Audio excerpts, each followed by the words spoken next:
शङ्खचक्रे विप्रतिन्न स्फटिकरुचिरे पुण्डरीके निषण्णः अम्लानश्रीरमृतविषभैरंशविप्लावयन् मामाविर्भूयात् अनघमहिमा मानसे वागधीशः नमस्ते प्राणेश प्रणतविभवाय वनिमगाः नमः स्वामिन् रामप्रियतमनुमन् गुरुगुण नमस्तुभ्यं भीमप्रबलतमकृष्णेष्ट भगवन् नमः श्रीमन्मध्वप्रदिश सुदर्शनो जय जय श्रीगुरुभ्यो नमः कृष्णाय वासुदेवाय रे परमात्मने प्रणतक्लेशनाशाय गोविन्दाय नमो नमः ಭೂಮಿಗೆ ಬಂದ ಭಗವಂತ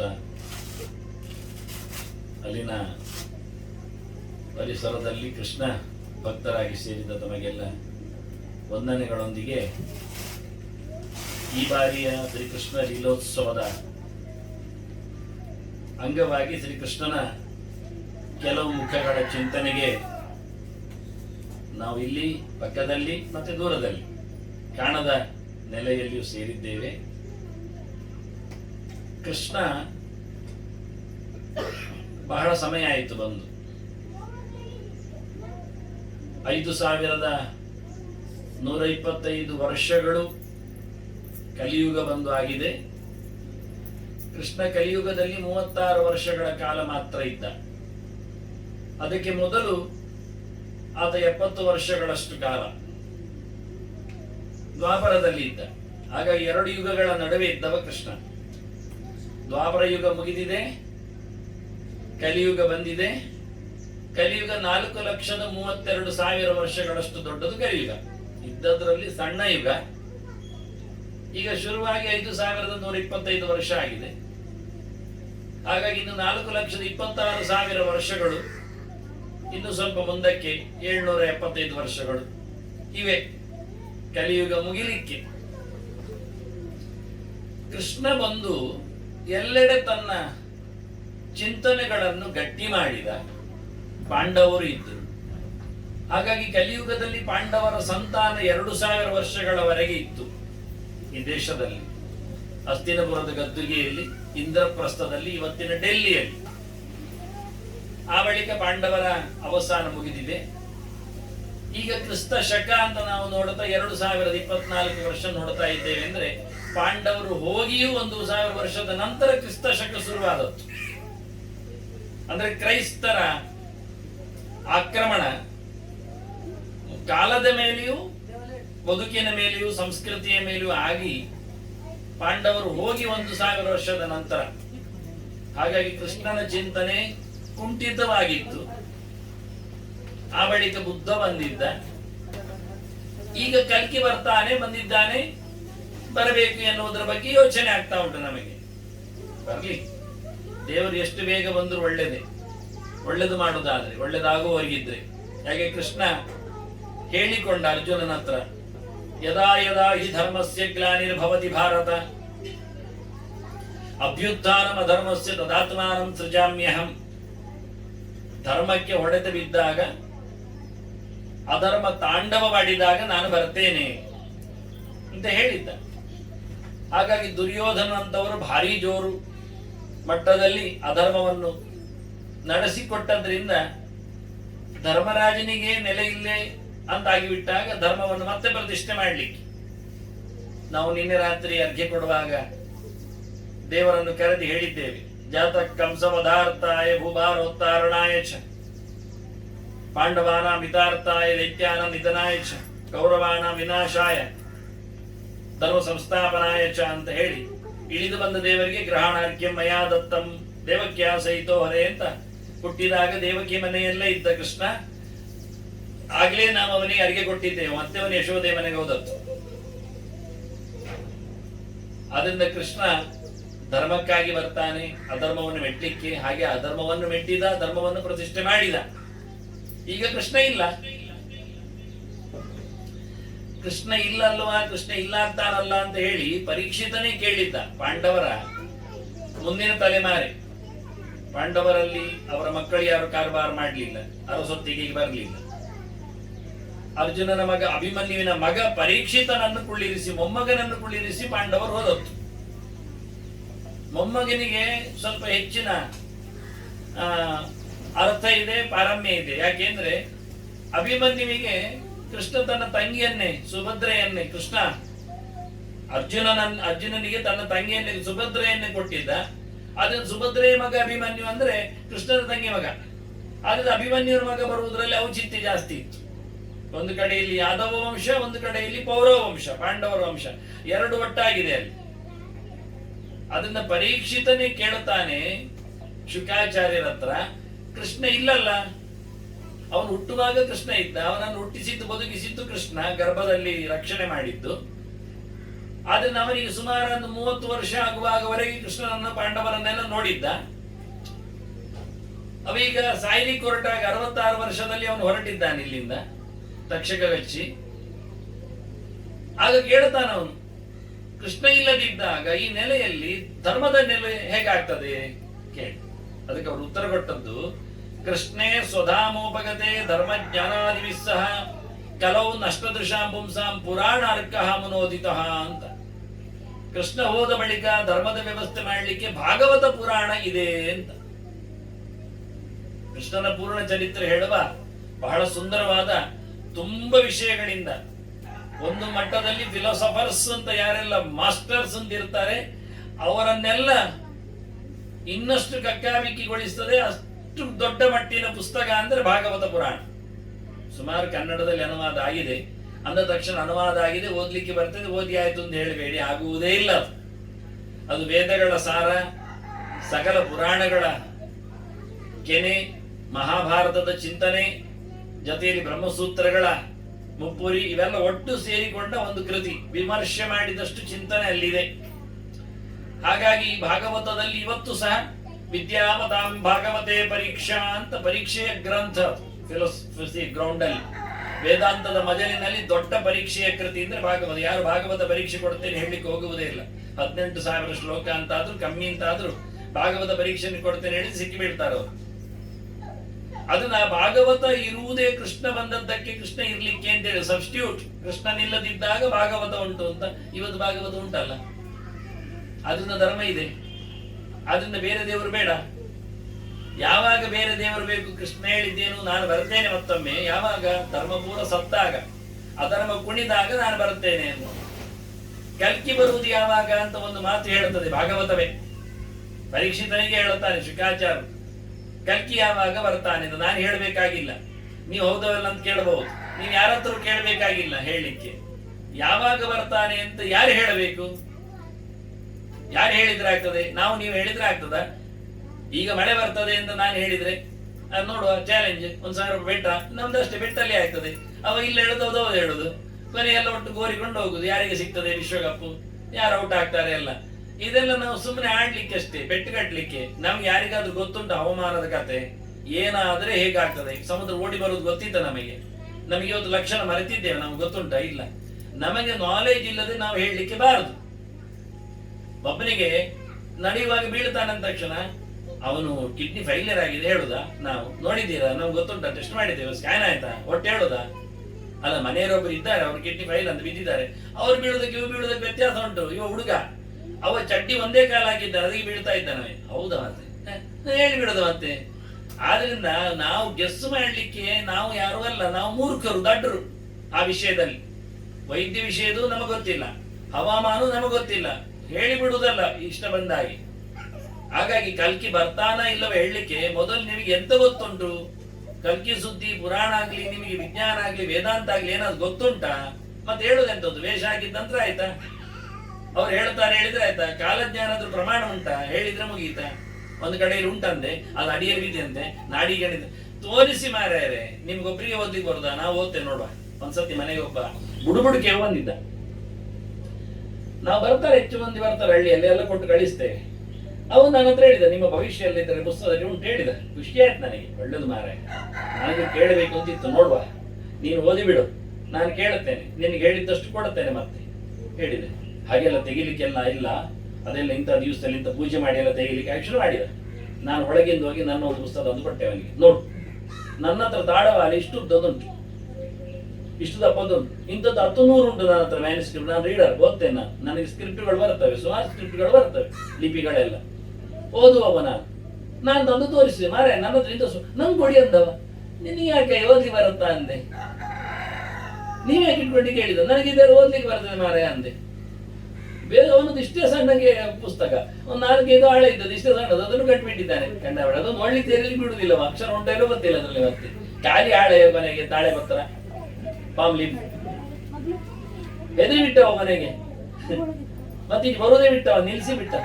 ಆದ್ರಿಂದ ನಮಗೆ ಕೊಡಿ ನಿಮ್ಮ ಕಾಲಜ್ಞಾನ, ನಾವು ಓದ್ತೇವೆ ಒಮ್ಮೆ, ನಮಗೆ ನೋಡುವ, ಅರ್ಥ ಮಾಡುವ. ನಾವು ಎಲ್ಲಿಂಟು ಪುಸ್ತಕ, ಹೇಗುಂಟು ಹೇಳಿದ್ರೆ ಮುಗಿಯಿತಾ? ಆಧಾರ ಬೇಡವಾ ಎಲ್ಲದಕ್ಕೂ? ಯಾವಾಗ ಕಲ್ಕಿ ಬರ್ತಾನೆ ಎನ್ನುವುದನ್ನು ಭಾಗವತದಲ್ಲಿಯೇ ಪರೀಕ್ಷಿತನಿಗೆ ಕೃಷ್ಣ ಕಥೆ ಹೇಳುತ್ತಾ ಶುಕಾಚಾರ್ಯ ಹೇಳ್ತಾರೆ. ಯರ್ಹ್ಯಾಲಯೇಶ್ವಪಿ ಸತಾಂ ನಹರೇ ಕಥಾ ಸ್ಯುಃ ಪಾಖಂಡಿನೋ ದ್ವಿಜಜನಾಃ ವೃಷಲಾನ ದೇವಾಃ ಸ್ವಾಹ ಸ್ವಧ ವಷಡಿತಿ ಸ್ಮ ಗಿರೋ ನಯತ್ರ ಶಾಸ್ತ್ರ ಭವಿಷ್ಯತಿ ಕಲೋ ಭಗವಾನ್ ಯುಗಾಂತೆ. ಕಲಿಯುಗದ ಕಡೆಯಲ್ಲಿ ದೇವರು ಬರುವುದಂತೆ. ಹೇಗೆ ಲಕ್ಷಣ ಏನು ಕೇಳಿದರೆ, ಯಾವ ಮನೆಯಲ್ಲಿಯೂ ದೇವರ ಸುದ್ದಿ ಇಲ್ಲ ಆಗ್ಬೇಕು. ಈಗ ಉದಯನ ಮನೆಯಲ್ಲಿ ಉಂಟಲ್ಲ, ಅವರು ಇರುವವರೆಗಂತೂ ಕಲ್ಕಿ ಬರುವುದಿಲ್ಲ. ಯರ್ಹಿ ಆಲಯೇಶ್ವಪಿ ಸದಾಂ ನಹರೇಹ ಕಥಾಸ್ಯು. ಹರಿಯ ಕಥೆ ಚಿಂತನೆ ಮನೆಯಲ್ಲಿಯೂ ನಡೆಯುವುದಿಲ್ಲ ಅಂದಾಗ, ದೇವಾಲಯಗಳಲ್ಲಿಯೂ ದೇವರಿಲ್ಲ ಆದಾಗ ಅಷ್ಟು ಅಧರ್ಮಗಳು ಬರಬೇಕು. ಯರ್ಹಿ ಆಲಯೇಶ್ವಪಿ ಸದಾಂ, ಒಳ್ಳೆಯವರ ಕೆಟ್ಟವರ ಬಿಡಿ, ಸಜ್ಜನರ ಉಪವಾಸ ನಿಯಮ ನಿಷ್ಠೆ ಎಲ್ಲ ಇರುವವರ ಮನೆಯಲ್ಲಿಯೂ ದೇವರ ಸುದ್ದಿ ಇಲ್ಲಾದರೆ ಅಂತ ಅಷ್ಟ ನಿಲ್ಲಿಲ್ಲ. ಪಾಖಂಡಿನೋ ದ್ವಿಜಜನ, ಕಲಿತವರು ಬ್ರಾಹ್ಮಣರು ತಿಳಿದವರು ಎನ್ನುವರೆಲ್ಲ ಪಾಪಿಗಳಾದರೆ, ಕೆಟ್ಟ ಶಾಸ್ತ್ರಗಳನ್ನೇ ಓದಿಬಿಟ್ರೆ, ಸಂಸ್ಕೃತವೇ ಇಲ್ಲ ಆಗಿಬಿಟ್ರೆ, ವೃಷಲಾಹ ನೃದೇವಾಹ, ಕಡಿಯುವವರು, ಧರ್ಮಭ್ರಷ್ಟರು, ಧರ್ಮ ಮಾಡ್ಲಿಕ್ಕೆ ಬಿಡದವರು ರಾಜರು ಅಂದ್ರೆ, ಹೀಗೊಂದೊಮ್ಮೆ ನಡೆದ್ರೆ ಸ್ವಾಹ ಸ್ವಧ ವಷಡಿತಿ ಸ್ಮಿಗಿರೋನ ಯತ್ರ. ಒಂದು ಕಡೆಯಲ್ಲಿ ಹೋಮ ಹವನ ಕೇಳಬಾರ್ದು ನಮಗೆ. ವಿಶ್ವಾಯ ಸ್ವಾಹ ವಿಷ್ಣವೇ ಸ್ವಾಹ ಇರಬಾರ್ದು. ಸ್ವಾಹಾಕಾರ ಕೇಳುವುದಿಲ್ಲ, ಅಗ್ನಿ ಪ್ರಯೋಗ ಇಲ್ಲ, ಹೋಮ ಹವನ ಇಲ್ಲ, ಸ್ವಧಾಕಾರ ಇಲ್ಲ, ಪಿಂಡ ತರ್ಪಣಾದಿಗಳಿಲ್ಲ, ತಂದೆ ತಾಯಿಗಳ ಹೆಸರಲ್ಲಿ ಕೆಲಸ ಮಾಡುವುದಿಲ್ಲ. ಇಂಥದ್ದೆಲ್ಲ ನಿಂತು ಬಿಟ್ರೆ ಒಂದು ಸ್ವರವು ಕೇಳಬಾರದು ನಮಗೆ. ಆಗ ಶಾಸ್ತ್ರ ಭವಿಷ್ಯತಿ ಕಲೌ ಭಗವಾನ್ ಯುಗಾಂತಿ. ಅಂತಹ ಕಲಿಯುಗದ ಕೊನೆಯಲ್ಲಿ ಆಗ ದೇವರು ಕಲ್ಕಿಯಾಗಿ ಬರ್ತಾನೆ. ಇದು ಗ್ಯಾರಂಟಿ ಆಯ್ತು. ಈಗೆಲ್ಲ ನಾನು ಗಟ್ಟಿ ಹೇಳಿದೆ, ಬ್ರಾಡ್ಕಾಸ್ಟ್ ಆಗ್ತಾ ಇದೆ, ಸುಮಾರು ಜನರಿಗೆ ಸಿಗ್ತದೆ. ನಾಳೆ ನೋಡಿದ್ರೆ ಲೈವ್ 1000 ಇರ್ತದೆ. ಕಲ್ಕಿ ಹೇಳುವವರೆಲ್ಲ ಈಗ ಕಳ್ಕಬೇಕಾಗ್ತದೆ, ಬೊಬ್ಬೆ ಹೊಡಿಬೇಕಾಗ್ತದೆ. ಇವತ್ತಿನವರೆಗೆ ಬಾಂಬ್ ಬಿಸಾಡ್ಲಿಲ್ಲ ನಾವು ಪ್ರಮಾಣದ ಗೆರೆ. ಅವ್ರೇನ್ ಕೇಳ್ತಾರೆ ಅಂತ ನಾನು ಹೊತ್ಕೊಂಡು ಬರಲಿಲ್ಲ. ಈಗ ಎಷ್ಟು ಚೆನ್ನಾಗಿದೆ ನೋಡಿ.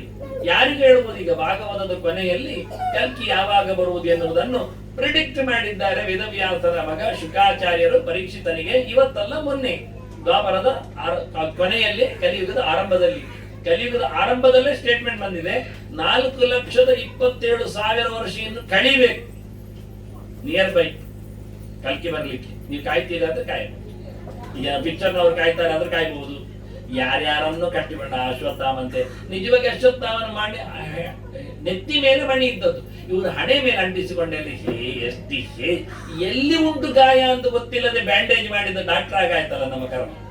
ಡಾಕ್ಟರ್ ಅಂತೆ ಅವ್ರು ಕಿಡ್ನಿ ಆಪರೇಷನ್ ಮಾಡಿದ್ದಾರೆ ಅಂತ ಎಲ್ಲಿ ಕೇಳಿದ್ರೆ ಅದು ಬೆನ್ನಿನಲ್ಲಿ ಅಂತ. ಬೆನ್ನಿನಲ್ಲಿ ಕಿಡ್ನಿ ಉಂಟು ಮಾಡಿದ್ರೆ ಇವರು ಹೇಳಲಿಕ್ಕೆ, ಅವ್ರಿಗೆ ಹೇಳಲಿಕ್ಕೆ ಅದು 12 ಇತ್ತಂತೆ, 3 ತೆಗೆದಿದ್ದಾರೆ ಅಂತ 9. ಇದು ಎಂತಲ್ಲ ಇದೆಲ್ಲ ಇರುವುದೌದಾ? ಅದು ಸಾಲ ಬೆನ್ನಲ್ಲಿ ಇತ್ತಂತೆ. ಇವು ಹೇಳುದು, ನಾವು ಕೇಳುದು, ನಂಬುದು. ಹೀಗಾಯ್ತು ಮರ್ಯಾದೆ ನಮ್ದು ಪ್ರಶ್ನೆ. ಅಲ್ಲ ಸಲ್ಲದ ಕತೆ ಹೇಳಿಕೊಂಡು ನೋಡಿ, ಹಣೆಯಲ್ಲಿ ಹಾಕಿ ಅದನ್ನು ಅಶ್ವತ್ಥಾಮ ಹೀಗೆ ಮಾಡಿ ಬೆಚ್ಚಲಿಂಗನನ್ನಾಗಿ ಮಾಡಿದ್ದಾರೆ. ನಮ್ಮ ಗದ್ದೆಯಲ್ಲಿ ಇರುತ್ತೆ ಬೆಚ್ಚ ಪದ್ಧತಿಗಿಂತ ಚಂದ ಕಾಣ್ತಾರೆ. ಅರ್ಥ ಓದುವುದಿಲ್ಲ, ಕತೆ ಕೇಳುವುದಿಲ್ಲ. ಅವ್ರು ಹೇಳಿದ್ದೇ ನಮಗೆ ಆ ಹನುಮಂತನ ಕತೆ ಆಗಲಿ, ಚೋಟಾ ಭೀಮ್ ಬೆರಳು ನೋಡಿದ್ರೆ 4. ನೀವು ನೋಡಿ ಒಮ್ಮೆ ಆ ಚೋಟಾ ಭೀಮ್ ಅಂತ ಭೀಮಸೇನ 5 ಬೆರಳೇ ಇಲ್ಲ, 4 ಬೆರಳು. 4 ಬೆರಳಿನದ್ದು ಎಲ್ಲಿಯಾದ್ರೂ ಮನುಷ್ಯರು ಉಂಟ ಲೋಕದಲ್ಲಿ? ಇವರೆಲ್ಲ ಮಾಡುವುದು, ನಾವು ನೋಡುವುದು, ಮಕ್ಕಳು ಅದನ್ನೇ ತಲೆಯಲ್ಲಿ ಕಲಿಯುವುದು. ಹಾಗಾಗಿ ನಮಗೆ ಸತ್ಯವಾದ ವಿಷಯವೇ ಗೊತ್ತಿಲ್ಲ. ಅದನ್ನ ಕಲ್ಕಿ ಬರುವುದೇ ಇಲ್ಲ, ಗ್ಯಾರಂಟಿ ನಾನಿದ್ದೆ. ಕಲ್ಕಿ ಬರುವುದಿಲ್ಲ ಮಾತ್ರ ಅಲ್ಲ, ಪ್ರಳಯವೂ ಆಗುವುದಿಲ್ಲ, ಅದು ಗ್ಯಾರಂಟಿ ಹೇಳ್ತೇನೆ.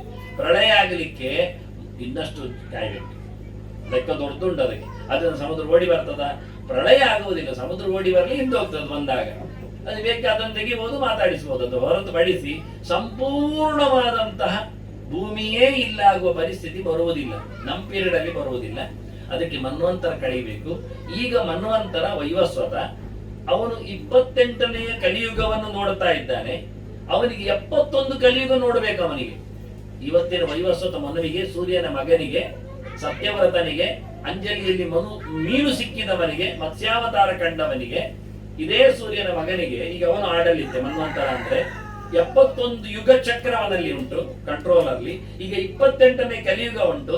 ಇನ್ನು 71 ಆದ ನಂತರ ಈ ಮನು ಪೀರಿಯಡ್ ಚೇಂಜ್ ಆಗ್ತದೆ. ಇನ್ನೊಬ್ಬ ಮನು ಬರ್ತಾನೆ, ಸಾವರಣಿ ಬರ್ತಾನೆ, ಇನ್ನೊಬ್ಬ ಸೂರ್ಯನ ಮಗ ಬರ್ತಾನೆ. ಆಗ 1,500,000 ವರ್ಷಗಳ ಕಾಲದ ಪ್ರಳಯ, ಲಾಂಗ್ ಪೀರಿಯಡ್. ಆಗ ಏನಂದ್ರೆ ಭೂಮಿ ಇಲ್ಲ, ಭೂಮಿಯಲ್ಲಿ ಯಾರು ಇಲ್ಲ, ಇಷ್ಟೊಂದು ಗ್ಯಾರಂಟಿ. ನೆಲದಲ್ಲಿ ಏನಿಲ್ಲ, ಇಷ್ಟೇ. ಅದರಾಚೆಗೆ ಬೇರೆ ಉಂಟು, ಸಣ್ಣದಿದು ಪೀರಿಯಡ್. ಇದು ಕಾಯ್ಬೇಕಾದ್ರೆ ನಾನು ಹೇಳಿದ್ದಲ್ಲ, ಒಂದು ಯುಗ ಚಕ್ರ ಅಂದ್ರೆ 43,20,000 ವರ್ಷ ಒಂದು ಯುಗ ಚಕ್ರ ಅಂದ್ರೆ. ಇಂಥದ್ದಿನ್ನು ಕಾಯ್ಲಿಕ್ಕೆ ಇರುವಂತದ್ದು 35 ಕಾಯ್ಬೇಕು. ಇವಾಗ 30 ಆಯ್ತು ನಿಲ್ಕೊಳ್ಳಿ, 70 ಆಗ್ಲಿಕ್ಕೆ ಇನ್ನು 40 ಉಂಟು, 43 ಗುಣಿಸು 43,20,000 ಆಗ್ಬೇಕು, ಕೋಟಿಗಟ್ಟಲೆ ವರ್ಷ. ಇವತ್ತು ಭೂಮಿಗೆ, ಇದು ನಾನು ಸುಮ್ಮನೆ ಹೇಳುತ್ತೇನೆ, ಪ್ರಮಾಣ ಹೇಳ್ತಾರೆ, ಪುರಾಣ ಹೇಳ್ತಾರೆ, ಇದು ಯಾರು ನಂಬುವುದಿಲ್ಲ ಹೇಳಬೇಡಿ. ಈ ನೆಲಕ್ಕೆ ಎಷ್ಟು ವರ್ಷ ಆಯಿತು ಅಂತ ಹೇಳಿ ಜಿಯಾಲಜಿಸ್ಟ್, ಭೂಗೋಳ ಶಾಸ್ತ್ರ ವಿಜ್ಞಾನಿಗಳು, ತಜ್ಞರು ಇದರ ಪದರಗಳನ್ನೆಲ್ಲ ಲೆಕ್ಕ ಹಾಕಿ ನೆಲದಡಿಗೆಲ್ಲ ಹೋಗಿಕೊಂಡು ಅಲ್ಲಿನ ಖನಿಜಾಂಶಗಳನ್ನೆಲ್ಲ, ನೀರನ್ನೆಲ್ಲ ಟೆಸ್ಟ್ ಮಾಡಿ ಹೇಳ್ತಾರೆ, ಇದಕ್ಕೆ ಸುಮಾರಾಗಿ 200 ಕೋಟಿ ವರ್ಷ ಆಯಿತು ಅಂತ. ಕರೆಕ್ಟ್. ಇನ್ನೆಷ್ಟು ವರ್ಷ ಇರ್ತದೆ ಅಂದ್ರೆ ಅದು ಅವರಿಗೆ ಗೊತ್ತಿಲ್ಲ. ಆದ್ರೆ ಇನ್ನೆಷ್ಟು ವರ್ಷ ಇದೆ ಅಂದ್ರೆ 132 ಕೋಟಿ ವರ್ಷ ಇದೆ. ಒಟ್ಟು 432 ಕೋಟಿ ವರ್ಷ ಎನ್ನುವುದು ಇದರ ಆಯುಷ್ಯ. ನಿಜವಾಗಿ ಇನ್ನು 232 ಕೋಟಿ ವರ್ಷ ಇದೆ. ಈಗ ಅರ್ಧ ಪೀರಿಯಡ್ ಆಗ್ತಾ ಬಂದದ್ದು. ಇದು ಆದದ್ದು ಯಾಕೆ ಎನ್ನುವುದನ್ನೆಲ್ಲ ನಾನು ಕರಾರು ಲೆಕ್ಕ ಹೇಳ್ತೇನೆ, ಎಷ್ಟು ಉಂಟ ಒಂದೊಂದು ಲೆಕ್ಕಾಚಾರ. ಹಾಗಾಗಿ ಇನ್ನು ಈ ನೆಲಕ್ಕೆ ಆಯುಷ್ಯ 232 ಕೋಟಿ ವರ್ಷ ಉಂಟು. ನಾವು ಪ್ರಳಯವನ್ನು ನೋಡಬೇಕಾದ್ರೆ ಸಾಧ್ಯವೇ ಇಲ್ಲದ ವಿಷಯ. ಕಲಿಯುಗದ ಕಲ್ಕಿಯನ್ನು ನೋಡಬೇಕಾದ್ರೆ ಸ್ವಲ್ಪ ಸಾಧ್ಯ ಉಂಟು, 4,25,000 ವರ್ಷ. ಅಂದ್ರೆ ಈಗ ನಾವು ಕಾದು ಕೂತ್ಕೊಳ್ಬೇಕಾಗಿಲ್ಲ, ಮತ್ತೆ ಬರಬಹುದಲ್ಲ, ಇನ್ನೇ ಬರೋದು ಅಂತ ಹೇಳಿ 4,25,000 ವರ್ಷದಾಗ ಕೊನೆಯಲ್ಲಿ ಬಂದರೆ ಕಲ್ಕಿ ಕಾಣ್ಲಿಕ್ಕೆ ಸಿಗ್ತದೆ. ಆಗ ಎಲ್ಲ ನೆಲದಲ್ಲಿಯೂ ಧರ್ಮವೇ ಇಲ್ಲ ಅಂದಾಗ ಕತ್ತೆಡ್ಕೊಂಡು ಬಂದು ಎಲ್ಲರನ್ನ ಕಡದಾಕಿ ಒಳ್ಳೆಯವರನ್ನು ಮತ್ತೆಚ್ಚು ಗುರಿಸಿ ಎಲ್ಲಿರ್ತಾರೆ ಹೇಳ್ತಾರೆ, ಅದು ಸೀಕ್ರೆಟ್, ಇವತ್ತವರೆಗೆ ಹೇಳಲಿಲ್ಲ. ಕೊನೆಯ ಕ್ಷಣದಲ್ಲಿ ಒಳ್ಳೆಯವರೆಲ್ಲ ಅವಿತು ಕೂತಿರ್ತಾರಂತೆ ಗುಹೆಯಲ್ಲಿ, ಪರ್ವತಗಳಲ್ಲಿ. ಮತ್ತೆ ಎಲ್ಲ ಹೋದ ನಂತರ ಹೊರಗೆ ಬಂದು ತಮ್ಮ ಧರ್ಮಗಳನ್ನು ಇಂಪ್ಲಿಮೆಂಟ್ ಮಾಡ್ತಾರೆ ನಿಧಾನಕ್ಕೆ. ಮೆಲ್ಲ ಬೆಳೀತದಾಗ ಎಲ್ಲ ಹಗೂರವಾಗಿ ಮತ್ತೆ ಪುನಃ ಕೃತಯುಗ ಸ್ಟಾರ್ಟ್ ಆಗ್ತದೆ. ಎಲ್ಲರೂ ಒಳ್ಳೆಯವರಾಗಿ ಮುಂದೆ ಹೋಗ್ತಾರೆ. ಹಾಗಾಗಿ ಕಲ್ಕಿ ಬರುವುದಿಲ್ಲ, ಎದುರುವುದೇ ಬೇಡ. ಯಾರಾದ್ರಂತವರಿದ್ರೆ ಅವರ ಹತ್ರ ಪ್ರಮಾಣ ಕೇಳಿಬಿಡಿ, ಹೇಳಿ ಕೇಳಿ, ತೋರಿಸಿಕೊಳ್ಳಿ ಕೇಳಿ. ಮೊನ್ನೆ 2,000 ವರ್ಷಕ್ಕೊಮ್ಮೆ ದೊಡ್ಡ ಪ್ರಳಯ ಆಗ್ತದೆ ಅಂತಿತ್ತು, ಗೊತ್ತುಂಟು ನಿಮಗೆ, ಒಂದು 20 ವರ್ಷದ ಕೆಳಗೆ. ಆಗ ಎಲ್ಲರೂ ಕೆಲವರೆಲ್ಲ ಪೆಟ್ಟಿಗೆ ಕಟ್ಟಿದ್ದೆ. ನನ್ನ ಹತ್ರ ಹೇಳಿದ್ರು 2,000ಕ್ಕೆ ಪ್ರಳಯವೇ ಅಂತ. ಒಳ್ಳೇದಾಯ್ತಲ್ಲ, ನಂಬ್ತೀರಲ್ಲ, ನಿಮ್ದೆಲ್ಲ ಸೊತ್ತು ನನ್ಗೆ ಕೊಡಿ ಅಂತೆ. ಅದು ಆಗೋದಿಲ್ಲ ಅಂತ ನೋಡಿ, ಎಲ್ಲ ನಂಗೆ ಕೊಟ್ಟು ಬಿಡಿ ಅಪ್ಪ, ಹೇಗೂ ಹೋಗ್ತೀರಲ್ಲ ನೀವು, ಹೇಗೂ ನಾನು ನಿಮ್ಗೆ ನಾನು ಕೊಟ್ಟದ್ರಿಂದ ಬೇಸರ ಆಗುದಿಲ್ಲ. ಯಾಕೆಂದ್ರೆ ನಾನು ಹೋಗ್ತೇನಲ್ಲ ನಿಮ್ಮ ಪ್ರಕಾರದಲ್ಲಿ, ಯಾರಲ್ಲಿದ್ದು ಹೋದ್ರೆ ಏನಾಯ್ತಪ್ಪ, ನನ್ನ ಹತ್ರ ಕೊಡಿ. ಅದು ಬೇಡ ಅಂತೆ ಮಾತ್ರ. ಎಲ್ಲಿಯಾದ್ರೂ ಉಳಿದ್ರೆ ಎಂತ ಕಾರಣಕ್ಕೆ ಒಂದು ದೊಡ್ಡ ಗಲಾಟೆ ಮಾಡಿದ್ರು. ಕಂಪ್ಯೂಟರ್ ಇವತ್ತು ದೊಡ್ಡ ಪೆಟ್ಟು, 2,000 ಕಂಪ್ಯೂಟರ್ ಎಲ್ಲ ಜಾಮ್ ಆಗ್ತದೆ, ಎಲ್ಲ ಸ್ಟ್ರಕ್ ಆಗ್ತದೆ. ಎಂತ ಆಗ್ಲಿಲ್ಲ, ಏನು ಜಾಮು ಆಗ್ಲಿಲ್ಲ, ಪೂರಿಯೂ ಆಗ್ಲಿಲ್ಲ, ಪೂರಿ ಚಾಮಿ ಎಂತದ್ದು ನಡೀಲಿಲ್ಲ. ಅದನ್ನ ಎಲ್ಲ ಬೊಗಳೆ ಬಿಡುದು ತಿಳ್ಕೊಳ್ಳಿ. ಎಲ್ಲ ಬಾಯಲ್ಲಿ ಹೇಳಿದ್ರಲ್ಲಿ ಪ್ರಯೋಜನ ಇಲ್ಲ. ಪ್ರಮಾಣಗಳನ್ನು ನಮಗೆ ಕೊಟ್ರೆ ಅಧಿಕೃತವಾಗಿ ಶಾಸ್ತ್ರಕಾರರು ನಮ್ಮ ಮುಂದೆ ಇದ್ದಾರೆ. ರಾಮಾಯಣ, ಮಹಾಭಾರತ, ಪಂಚರಾತ್ರ, ವೇದಗಳು, ಇವೆಲ್ಲ ದೊಡ್ಡ ದೊಡ್ಡ ಡಾಕ್ಯುಮೆಂಟ್ಸ್ಗಳು, ನಾವಾಗಿ ಬರೆದದ್ದೆಲ್ಲ ಅಲ್ಲ. ಅದರಲ್ಲಿಯೂ ಆರ್ಷ ಪ್ರಪಂಚ, ಕಾಡಿನಲ್ಲಿ ತಪಸ್ಸಿನಲ್ಲಿ ದೇವರ ಧ್ಯಾನದಲ್ಲಿ ಕಂಡ ಸತ್ಯಗಳವು. ಹಾಗಾಗಿ ಇಲ್ಲಿ ಏನ್ ಮಾಡಿದ್ರು, ಸುಳ್ಳಿನ ಸಂಗತಿಗಳು, ಗಂಟೆಗಳು ನಮ್ಮ ಹಿಂದಿನವರು ಹೇಳಿ ತಮಗೆ ದುಡ್ಡು ಮಾಡಲಿಕ್ಕೆ, ಇವರೆಲ್ಲ ದುಡ್ಡು ಮಾಡಲಿಕ್ಕೆ ಹೇಳಿಕೊಂಡಂತ ಭವಿಷ್ಯಗಾರ. ಬೀದಿ ಬದಿಯಲ್ಲಿ ಬೈರ್ತಾನೆ, ಕರೀತಾನೆ, ಬನ್ನಿ ಬನ್ನಿ ಭವಿಷ್ಯ ಹೇಳುತ್ತೇನೆ ಅಂತ. ಹೇಳ್ತಾ ಹೇಳ್ತಾ ಮನೆಗೆ ಒಂದು ದುಡ್ಡು ಕೊಡಿ ಹೇಳ್ತಾನೆ. ಅಲ್ಲ, ಅವನು ದುಡ್ಡು ಮಾಡ್ಲಿಕ್ಕೆ ಕೂತಿದ್ರೆ ನಮಗೆ ದುಡ್ಡು ಬರ್ತದಂತೆ ಅವನು ಹೇಳೋದು, ಹೀಗೆ ಮಾಡಿ ಹಾಗೆ ಮಾಡಿ. ಅವನಿಗೆ ದುಡ್ಡು ಮಾಡ್ಬೋದಲ್ಲ, ಸುಮ್ಮನೆ ಬೀದಿ ಬದಿಯಲ್ಲಿ ಹೇಳ್ಬೇಕು ಅವನು ಕೂತ್ಕೊಂಡು ಭವಿಷ್ಯ, ಅವನದೆಂತ ಭವಿಷ್ಯ ನೋಡಿಕೊಂಡು ಚಂದ ಮಾಡಿ ದುಡ್ಡು ಮಾಡ್ಬೋದಿತ್ತಲ್ಲ. ಆಗುದಿಲ್ಲ, ಅಷ್ಟು ಸುಲಭ ಇಲ್ಲ. ಸ್ಟೇಜಿನಲ್ಲಿ ಕೂತು ಮ್ಯಾಜಿಕ್ ಮಾಡುವವರು ಒಂದಿಷ್ಟು ಉಂಡೆ ತೋರಿಸ್ತೇನೆ, ಚಪ್ಪಲಿ ಮಾಡ್ತೇನೆ ಅಷ್ಟೇ ಅಲ್ಲ, ಕೆಲವರದ್ದು ಕಿವಿಯಿಂದ ನಾಣ್ಯ ತೆಗಿತಾರೆ, ಕಿಸೆಯಿಂದ ತೆಗಿತಾರೆ. ಹಾಗಾದ್ರೆ ಮತ್ತೆ ಮನೆಗೆ ಡಬ್ಬಿ ಹಿಡ್ಕೊಂಡು ನಮ್ಮಲ್ಲಿ ದುಡ್ಡು ಕೇಳುದು ಯಾಕೆವ? ಮ್ಯಾಜಿಕ್ ತೋರಿಸಿ ದುಡ್ಡು ಮಾಡ್ಲಿಕ್ಕೆ ಅವನಿಗೆ ಬರ್ತಾ ಅಂದ್ರೆ ಮನೆಯಲ್ಲಿ ಯಾರ್ಯಾರ್ದು ಕಿವಿ ಮುಟ್ಟಿ ದುಡ್ಡು ಮಾಡಿ, ಮಕ್ಕಳದ್ದು ಕಿವಿ ಮುಟ್ಟಿ ದುಡ್ಡು ಮಾಡ್ಬೋದಲ್ಲ, ಬೀದಿ ಬರ್ಬೇಕಾ? ಅದೆಲ್ಲ ಶೋ ಮಾತ್ರ, ಮ್ಯಾಜಿಕ್ ನಿಜವಾಗಿಲ್ಲ. ಅವನಲ್ಲಿದ್ದ ದುಡ್ಡನ್ನೇ ತೋರಿಸುದವನಷ್ಟೇ. ಆ ಉಂಡೆ ಚಕ್ಕಲಿ ಎಲ್ಲ ಅವನು ಮಾಡುದಾದ್ರೆ ನಾವು ಅಷ್ಟಮಿಗೆ ಯಾವ ಅಡಿಗೆಯವರನ್ನು ಕರೋದು ಬೇಡ. ಒಬ್ಬ ಮೆಜಿಷಿಯನ್ ಬಂದ್ರೆ ಊರು ತುಂಬಾ ಉಂಡೆ ಚಕ್ಕಲಿ ಎಲ್ಲ ಮಾಡಿಕೊಟ್ರೆ ಎಷ್ಟು ಲಾಭ ನಮಗೆ ನೋಡಿ. ಅಂಗಡಿ ಹೋಗಿ ಸಾಲು ನಿಲ್ಲುವುದಾಗ್ಲಿ, ಆ ಕೈ ಬಿಸಿ ಮಾಡಿಕೊಂಡು ಕಟ್ಟುವುದಾಗ್ಲಿ ಯಾವುದೂ ಇಲ್ಲ. ಅವನ ಮನೆಯಲ್ಲಿ ಅದು ಮಾಡಿಕೊಳ್ತಾನ, ತಿನ್ಲಿಕ್ಕೆ ಬರ್ತದ್ದು ಇಲ್ಲ. ಅದರಿಂದ ಮ್ಯಾಜಿಕ್ ವ್ಯವಸ್ಥೆಗಳೆಲ್ಲ ಇಂದ್ರಜಾಲ ಸೃಷ್ಟಿ, ಅದು ಬೋಗಸ್. ಹಾಗಾಗಿ ಇವನ್ನೆಲ್ಲ ನಂಬಬೇಡಿ. ಸತ್ಯ ಸಂಗತಿಗಳನ್ನು ಪ್ರಮಾಣ ಕೇಳಿ ಅರ್ಥ ಮಾಡಿಕೊಳ್ಳಿ, ಆಗ ಅರ್ಥ ಆಗತ್ತೆ ಏನು ಅಂತ. ಇವತ್ತಿನವರೆಗೆ ಭಾರತದಲ್ಲಿ ಯಾವುದೇ ರೀತಿಯಾದ ಸಂಸ್ಕೃತಿಯ ನಾಶ ಆಗ್ಲಿಲ್ಲ ನೋಡಿ. ಎಂತ ಆಕ್ರಮಣಗಳು ಬಂದ್ರು ಸಂಸ್ಕೃತಿಯನ್ನು ನಾಶ ಮಾಡ್ಲಿಕ್ಕೆ ಆಗ್ಲಿಲ್ಲ ಅಂತ ಹೇಳಿಕೊಂಡು ಇವತ್ತು ತೆಪ್ಪಗಿರ್ಲಿಕ್ಕೆ ಆಗುವುದಿಲ್ಲ. ಆ ರೀತಿಯಾದ ಆಕ್ರಮಣಗಳು ಕಾಣುತ್ತಾ ಇವೆ. ಆದ್ರೂ ಖಂಡಿತವಾಗಿಯೂ ದೇವರ ಲೆಕ್ಕಾಚಾರದಲ್ಲಿ ನಮ್ಮ ಬದುಕು ಅದು ಶಾಶ್ವತವಾಗಿರುತ್ತದೆ. ಮತ್ತೆಂತ ಹೇಳಿ, ಕಲ್ಕಿಯ ಬಗ್ಗೆ ಮಾತಾಡಿದ್ದೇನೆ.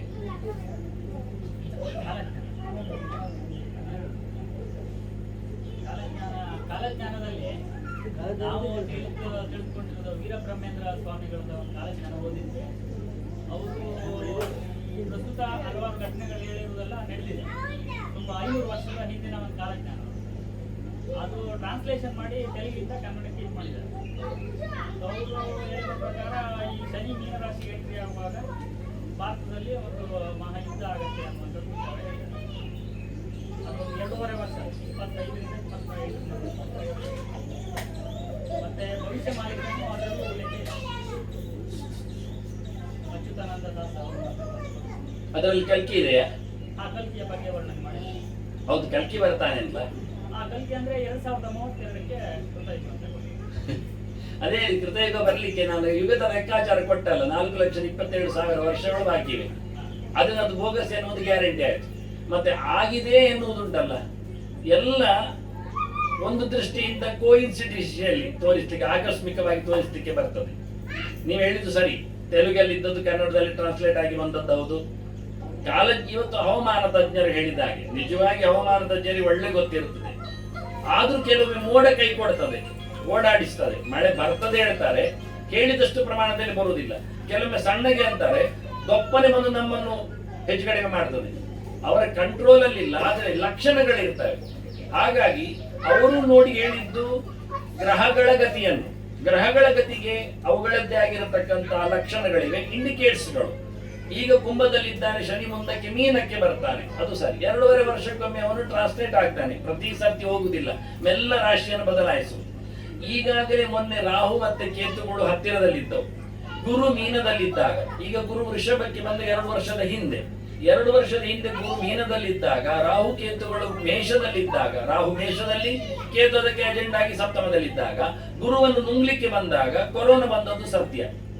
ಇವರು ಅದನ್ನು ನೋಡಿ, ಯಾವಾಗ ರಾಹು ಅಂದ್ರೆ ಸರ್ಪ, ಹಾವಿನ ಅಥವಾ ಒಂದು ಹುಳದ ಬಾಧೆ ಬರ್ತದೆ ಯಾವಾಗ ಅಂದ್ರೆ ಗುರುವಿಗೆ ಪೆಟ್ಟಾದಾಗ, ರಾಶಿ ಟ್ರಾನ್ಸಿಟ್ ಆದಾಗ. ಇದೆಲ್ಲ ಜ್ಯೋತಿಷ, ಇದೆಲ್ಲ ಯಾವುದು ಪ್ರಿಡಿಕ್ಟ್ ಅಲ್ಲ, ಭವಿಷ್ಯ ಅಲ್ಲ. ಇದು ಜ್ಯೋತಿಷ್ಯದಲ್ಲಿ ಏನಾಗ್ತದೆ ಅಂತ ಹೇಳಿದ್ದಾರೆ.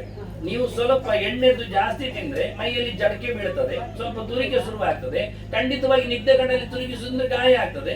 ಮತ್ತೆ ಆಂಟಿಬಯೋಟಿಕ್ ಆಗದೆ ಇದ್ರೆ ಅದು ಸ್ಪ್ರೆಡ್ ಆಗಿ ಮತ್ತೆ ಹೆಚ್ಚು ಕಡಿಮೆ ಆಗ್ತದೆ, ಫಸ್ಟ್ ಆಗ್ತದೆ ಎಲ್ಲ ಹೇಳ್ತಾರೆ. ಇದು ಭವಿಷ್ಯ ಅಲ್ಲ, ಅದು ಕಾರಣ ಒಂದರ ನಂತರ. ಎಣ್ಣೆ ತಿಂದರೆ ಆಗುವ ವ್ಯವಸ್ಥೆ ನಮ್ಮ ದೇಹದಲ್ಲಿ ಇವತ್ತಿನ ಸಿಗುವ ಎಣ್ಣೆ ತಕ್ಕಂತ ಹೆಚ್ಚು ಕಡಿಮೆ, ನಾವು ಮಾಡತಕ್ಕಂಥ ಕ್ರಿಯೆಗಳು, ತುರಿಕೆ, ಅದರ ಮೇಲೆ ಆಗಿರತಕ್ಕಂಥ ಡಸ್ಟ್ ಫಾರ್ಮೇಶನ್ಸ್, ಧೂಳುಗಳು ಬಿಡುವ ರೀತಿ, ಇವನ್ನೆಲ್ಲ ಹೇಳಿಕೊಂಡ ಒಂದು ಲಕ್ಷಣಗಳು, ಇದೆಲ್ಲ ಕಾಣುವಂಥದ್ದು. ಅದನ್ನ ಗ್ರಹಗಳ ಗತಿ ನಮಗೆ ಕಾಣುತ್ತದೆ.